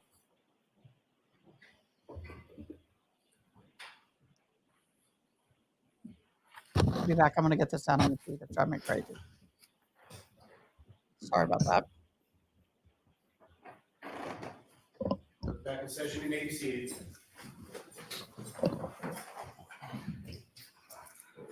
Oh, the poor father can barely sit and stand. Poor All right, thing. Mr. Jackson, whenever you're ready. Thank you, Your Honor. That's all I have at this time. What? Okay. Mr. Lally? I guess he lost it. He didn't get what he wanted. Thank you, Your Honor. Just briefly, sir, with regard to incident you were asked about from August of 2002, can you explain in your own words what happened? Oh, now So we're I had gonna hear left the the details. establishment, Centerfields is what it was called at the time. And the owner had asked me if I could drive a patron home who had too much to drink. So I obliged. Walked across the street to the parking lot, got in my truck with the patron. And as I was pulling out, that's when Mr. Albert approached my truck and told me how he had been in an altercation earlier in the evening with Mark Lapalato, and that Mark had made threats towards him and his family, I'll that he watch the was going video. to I'm harm trying to his get it back. family. They had a young child Give it a at the minute. time. Recycling. Mr. Albert was concerned and asking me what he should do. Excuse me. As I was telling him what I think he should do, Okay. he said something to the effect of, "Oh no, here they come." And I observed multiple men walking down the sidewalk in our direction. At this point, I got out of my truck, approached the group, and pleaded with them. I said, "Guys, not tonight. He's by himself. He's with his wife, girlfriend. There's not going to be a fight tonight." And I did my best to diffuse the situation, but they weren't having it. They made several attempts to push past me. Ultimately, a wrestling match ensued. Mr. Lapalato at one point said, "I know who you are. I don't give a fuck," and asked me what I was going to do about it. A wrestling match ensued. I was punched. Wrestling match? And at that point, I defended myself and did engage in a physical altercation with Mark. You had a fight, dude. Now, you were asked about sort of timing of I don't believe that reports. crap. You didn't write a report until a couple days later, is that correct? That's correct. Why was that? I had spoken to the shift supervisor that night, and I asked him if he wanted me to return and generate a report at that point. And he advised me that I could do it the next time I was at work, which was a couple of days later. And as far as the police responding to that parking lot that night, how were they notified, if you know? I had yelled across the street when the group was trying to push its way past me. I yelled across the street to the bartender, and the owner had made their way, excuse me, out onto the sidewalk street area. I yelled across the street, and I said, call the police," and they ultimately called 911. Now, what, if any, relevance or factor did any of that have in your minds in regard to your response and interviews or anything that you did on January 29th, 2022? Absolutely nothing. Thank you so much for the emoji. That's an awesome In fact, that emoji. involved Christopher Albert in 2002, correct? Yes, it did. And you were at Brian Albert's residence in 2022, correct? Correct. And just to be clear, just because their last name is Albert, they're separate people. You have separate relationships with each of those persons, correct? Correct. Now, Please. you grew up in the town, you work in the town. Like the Queen of say you go to England says. calls, Please. regarding people that you know. Yes. It doesn't say Whether BS. that be witnesses, Oh, people please. to arrest, any of the like, correct? Correct. Thank you, everybody, for joining. Please comment, like, subscribe, please. It's Now, free. with Just regard to the click. questions that you were asked about Mr. O'Keefe, just to be clear, you never laid eyes on Mr. O'Keefe's body at any point in time on January 29th or thereafter, correct? No, I didn't. You were asked some questions about, on the cruiser cam video, whether you were on the phone. You indicated that you Only make an photos. educated guess as to who you're on the phone with. Who would that be? Lieutenant Gallagher. And so at the time that you're on the phone from that video, Lieutenant Gallagher was not on scene yet, correct? Correct. Wait a minute. He said he with didn't respect, know. Remember who he was on the phone with the defense. The weather on that day. You talked about a bit about sort Now of you do. weather as you were on scene. During the time that you were on scene, did it essentially persist in the same manner? Yes. And then later on that day, what if any change occurred with regard to the weather? As I recall, while we were there, it stayed the same. If anything, it might have gotten even worse. And from your memory of that day, did that continue throughout the course of the day while you were working? Yes. Now, with regard to in the house at 34 Fairview Road, each of those occasions, if you could, with respect to the 3 occasions that you went inside the house to speak to people, where were those people within the house? The first time I went in, Brian Albert and Nicole Albert were located, I believe, on the stairs or sitting possibly at some point on the stairs. Jen McCabe was to my right. The second time I went back in, excuse me, was also through the front door.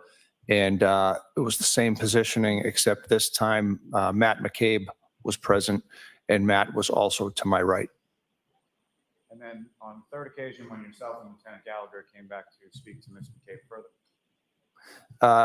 We went in through the door to the right. So it's to the right of the main door. We went in through that door and stayed in like the dining kitchen area. And that's where I spoke with Jennifer. And that third time that you went back and you spoke with Jennifer, where was Brian Albert, Nicole Albert, Matthew McCabe, any of those parties that were there before? If you know. They were present. I actually don't recall if Matthew McCabe was there the third time. Brian and Nicole were definitely there. I believe they were in the general vicinity, but I couldn't tell you exactly where they were. And same thing when you went back on that third occasion. What, if anything, did you note as far as the interior of the house? Anything askew? Anything out of place? No, everything looked to be in order.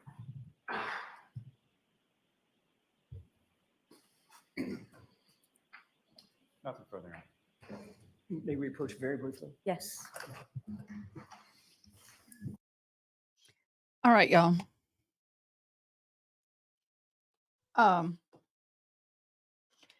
Thing with that is that the fight occurred in the basement, then you would have you probably didn't have evidence of a fight in the kitchen.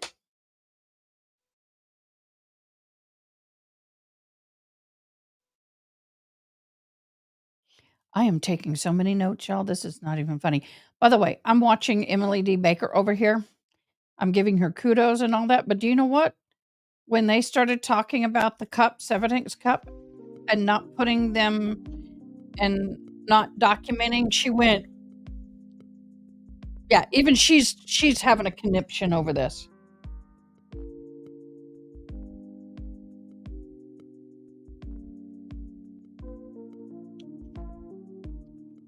I mean, no, they're looking at the car right now with the evidence tape and the rag laying on the floor.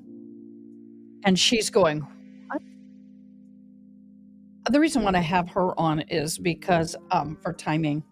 In case I lose my channel, I have another one. Sometimes I have Recovery Addict, whoever else is covering this. Recovery Addict is on day one of this. And the reason why I have another one on is because if I lose my feed, I can look and see what's going on while the feed came up. Earlier that happened. For some reason, there was a glitch and it basically froze. So I took it off of screen until it recovered. But I find it interesting that the tail light in the photo. Now, remember, I used to do body work in my 20s. Seen a lot of broken tail lights. The tail light, when it is broken, they took photos. Sorry, the music. I want to make sure it's not too loud. When they took a picture of the tail light, when it is broken, you will have remaining jagged pieces of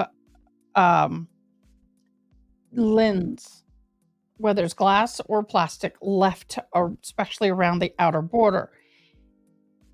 With the evidence tape, on February the 1st, when that photo was taken, there was not an ounce of glass in that tail light. That is not normal, y'all.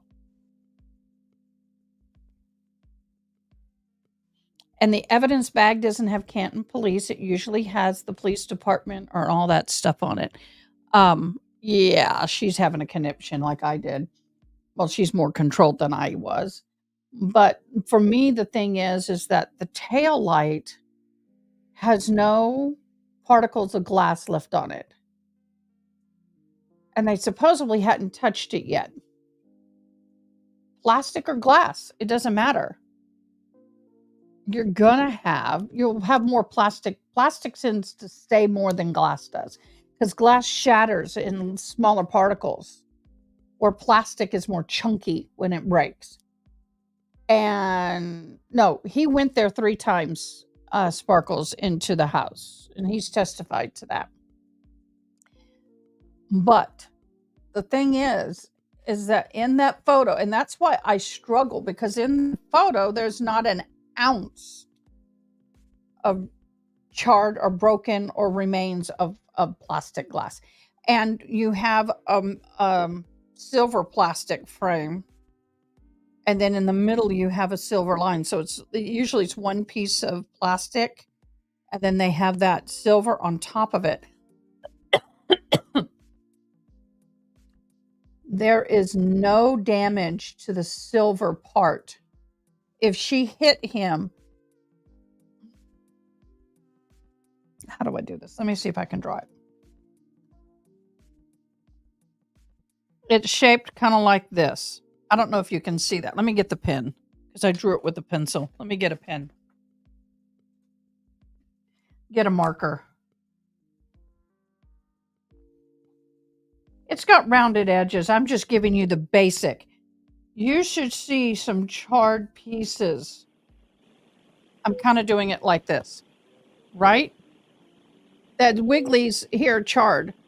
This part here, all of the square, Yes, very briefly. is on top of the glass. Lieutenant Lank, you indicated that This you should be claimed in your damaged. description that It's not. you were assaulted by the local leader brothers, correct? Yes. The fact is, they were never convicted of anything having to do with this case, the case that you described. Isn't that true? Correct. You also indicated that they made either a threatening comment to you or disparaging comment to you about, I don't give a fuck, correct? Correct. Isn't it true that what was actually said was you said to them, I don't know who you are, but I'm going to make your life miserable? No. Woo! All of this incident was in furtherance of you protecting a member of the Albert family when they asked for your help, correct? No, it was me protecting someone who asked for my help who was clearly in fear. Who happened to be an Albert. Happened to be an Albert. Thank you. All right, you are all set. Thank you. That judge is You're all like, you're set. done. We're going to take a break. Let's try and get some testimony from one more witness. Yes. And jurors, we will break right at 1, but Oh, let's see if we can get more testimony in, please. Who's your next witness? Your Honor, the Commonwealth call Lieutenant Charles Rae. Okay.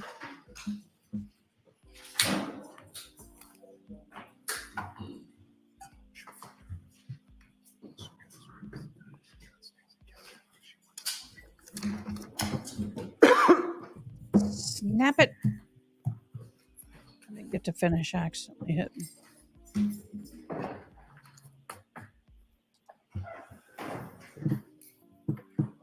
mindful, step right up. You solemnly swear the evidence you give to the court and jury in the case now and here is the truth, the whole truth, and nothing but the truth, so help you God. I do. Thank you.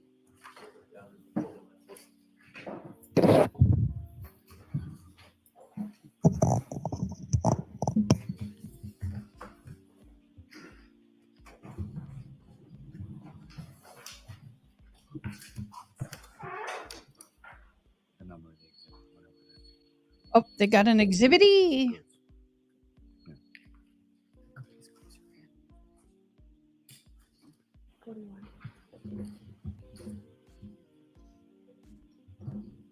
Good afternoon, sir.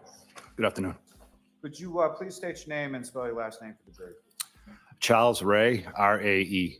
Oh, my And, bad. how are you employed, sir? I work for the Canton Police Department. And how long have you been a member of the Canton Police? Approximately 25 years. And what rank or assignment do you currently I'm have? gonna with remove the it. Canton Police? I'm a lieutenant. And how long have you had the rank of lieutenant with the Canton Police? I've been a lieutenant for about 9 years.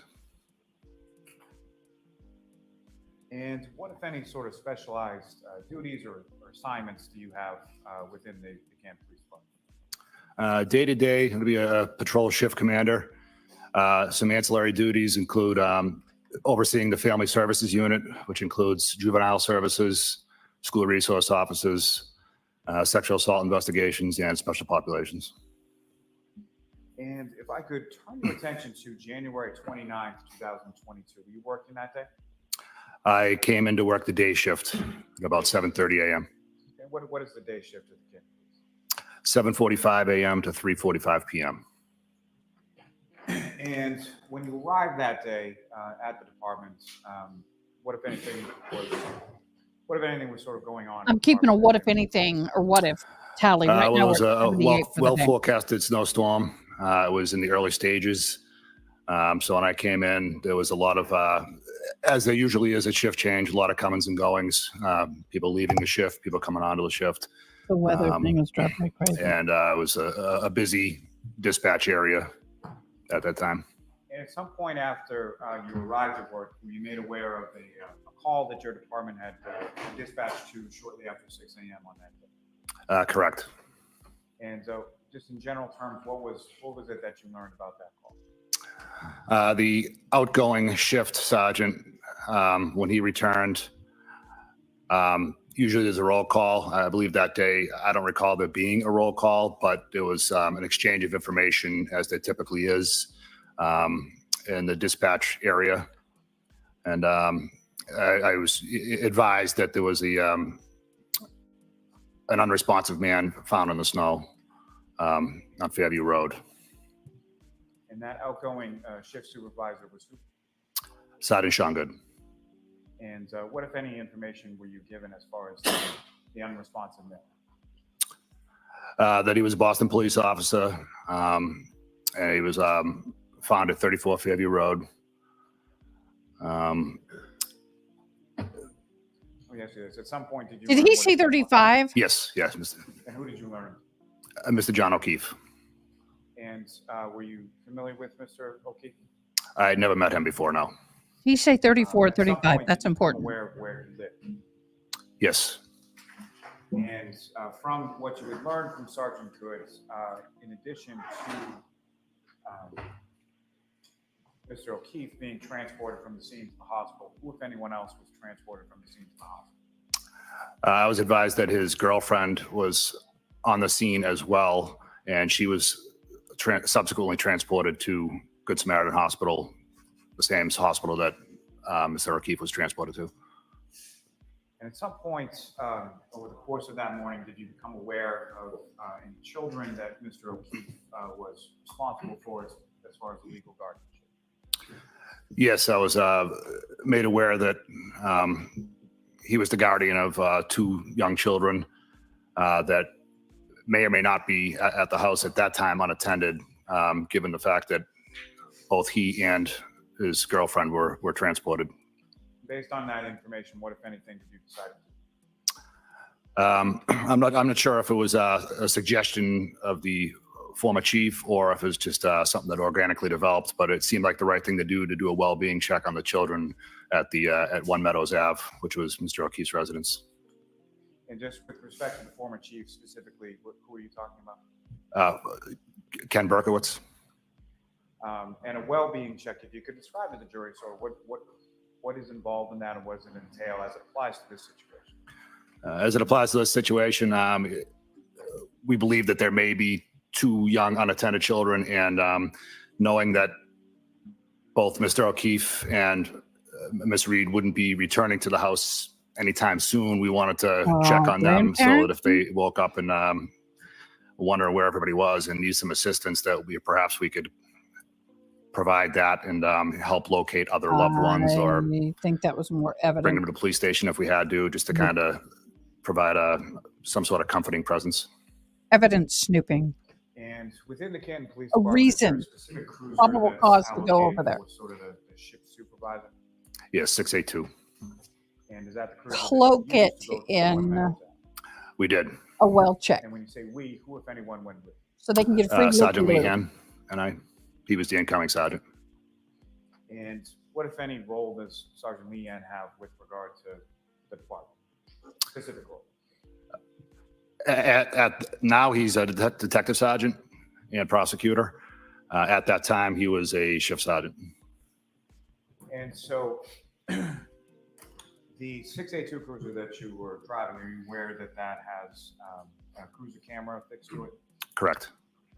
Have you had occasion to review that footage from that particular cruiser on that particular morning? I have now, yes. Your Honor, if I could ask to publish for the jury a portion of Exhibit 41. Ooh, they're going to show If it. I could have that on the screen, if I could ask Ms. Gilman if you could. I'm going to go ahead and come off so you can see the full image. 53 seconds. But I'm still here. Yeah. Well check is one way to get around getting into a house And what's up on the screen right now? without a warrant. Lieutenant, do you recognize what that is? That'd be the interior of Sallyport Door 3, which is where the 682 would have been parked. And then from there is where you drove from that position to One Meadows, correct? Correct. Ms. Gilman, if you could just run for about a minute.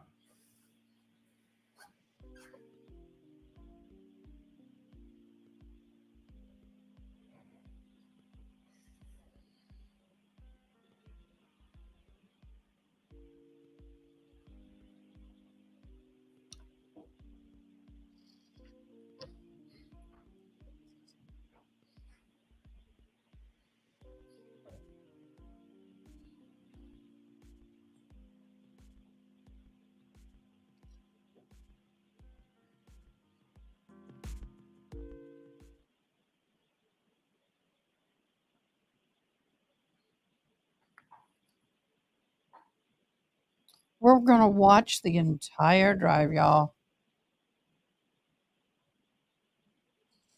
Gilman,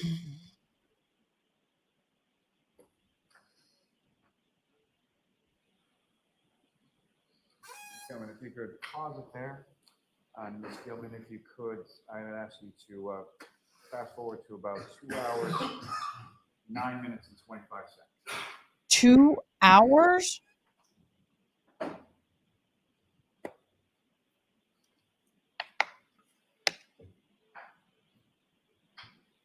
$8:22 maybe? Oh, good. 8:22. I was like, 2 hours? That's my bad hearing, y'all. I'm so sorry.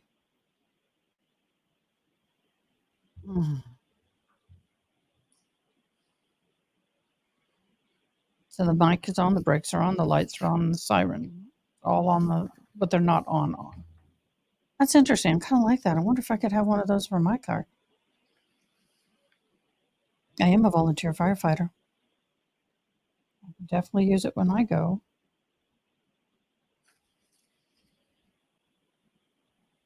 Okay, that I believe is his home with the solid wall. Nope. What's up on the screen, Lieutenant? Do you recognize that? Yes.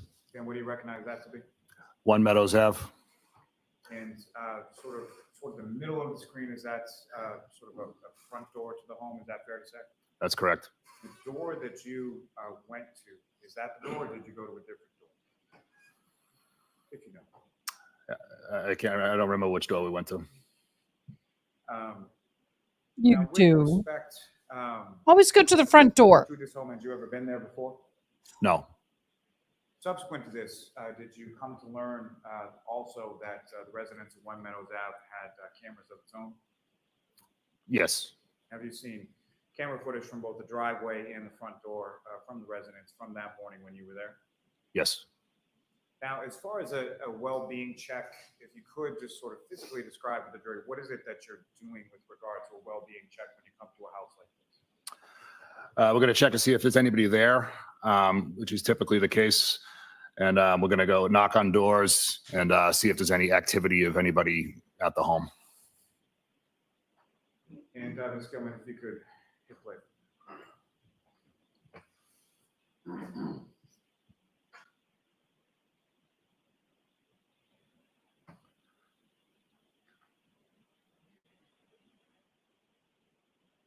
If you could pause it there, Ms. Gilman. Now, so it appears from this you pull into the driveway at One Meadows Ave, is that correct? Yes. And there's a vehicle directly in front of you, correct? Oh, Correct. And at the time, you broken. were not aware of sort of the holy crap. particulars of the incident that occurred earlier in the morning, correct? Correct. I'm wrong. And fair to say from what's depicted up on the screen, was that essentially what the driveway looked like? Is at that her time car? you came in there, It's broken. At approximately 8:23 in the morning, correct? Yes. Snap. Oh, As far look at her as taillight. when you went to knock on the door, are you just knocking on the front door and then no one answers and that's it? Or If that's her around car, the it's house, broken. What is it that you do on a well-being check? Oh my God. You Y'all, would go to the front door or the door that you think everyone would use in a whatever the situation was. You take a cursory glance around to see if there's any reason to check anywhere else. In this case, it's a fenced backyard, so I'm not going to be going back there. Because if in this case, we weren't looking for someone that might be a dead body, we were looking for 2 children that would be up and active. go back. Now, I want as to. far as that Not vehicle Alexis. that's parked in the driveway in front of you, did Mods, you have any y'all, reason to comment. look at it, inspect it, or anything like Are you that? at seeing this what I point that saw? you're at the house? No.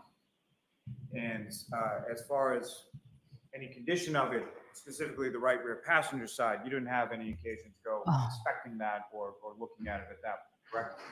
Correct. No, it's broken. Now, as far as from this video, the condition of the right rear passenger side and the condition vis-a-vis the left rear passenger side, Man. that's how it appeared in the driveway when you pulled up, correct? Correct. It is broken. Ms. Gilman, if you could hit play. But we don't know if somebody went and did it. Oh my Lord.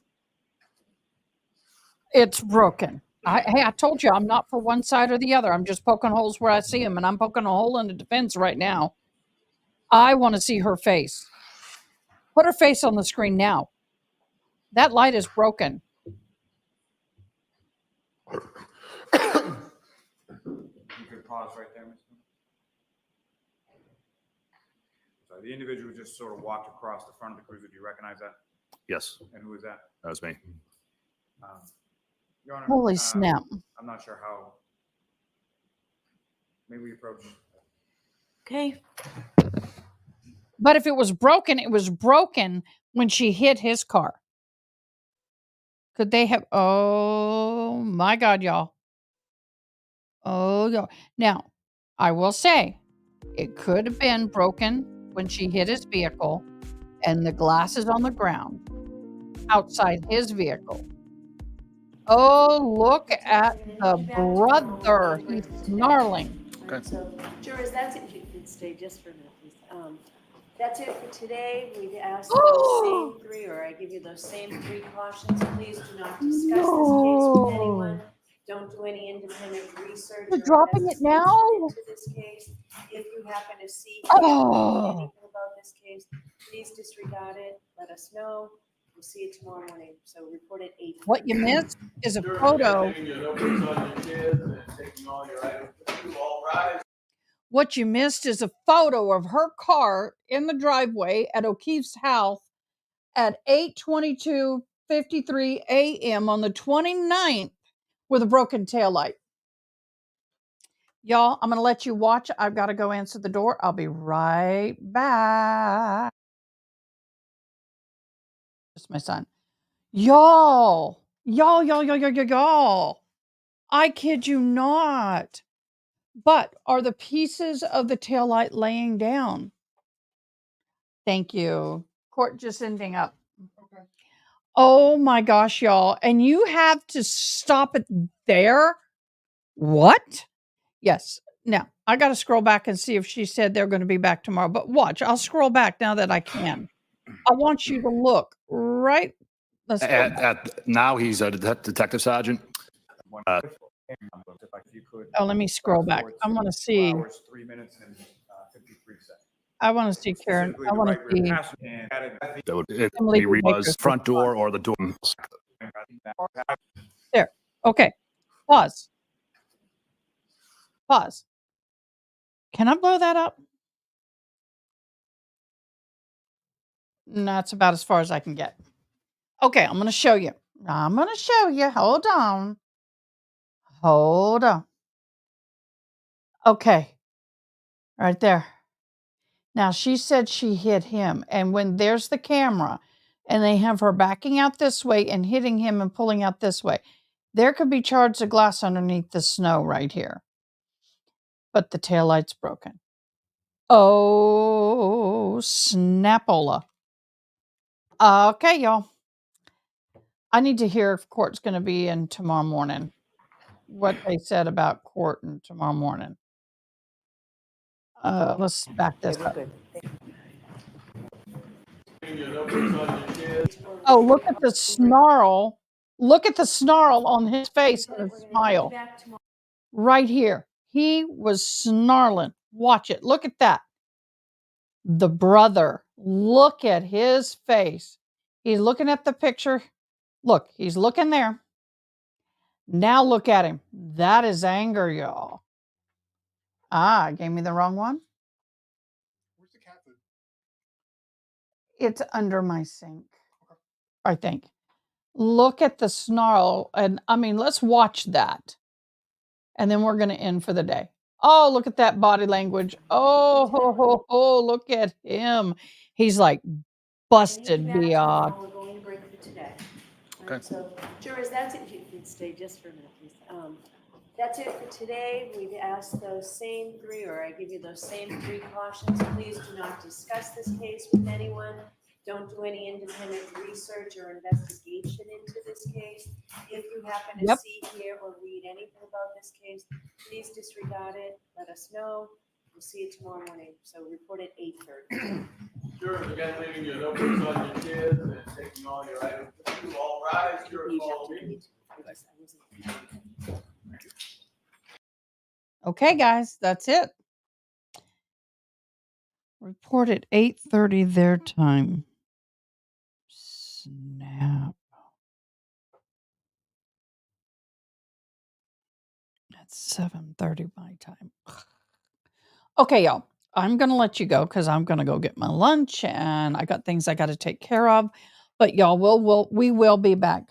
And if I can get some possible, I want to see if I can talk to Miss Churchwell and see if she'll chat with me. I have no guarantees, but I'm going to check in on all that stuff and see what I can do. But I really appreciate y'all. Y'all have an awesome day. I will see everybody tomorrow morning. Once again, thank you so much for joining me. Bye now.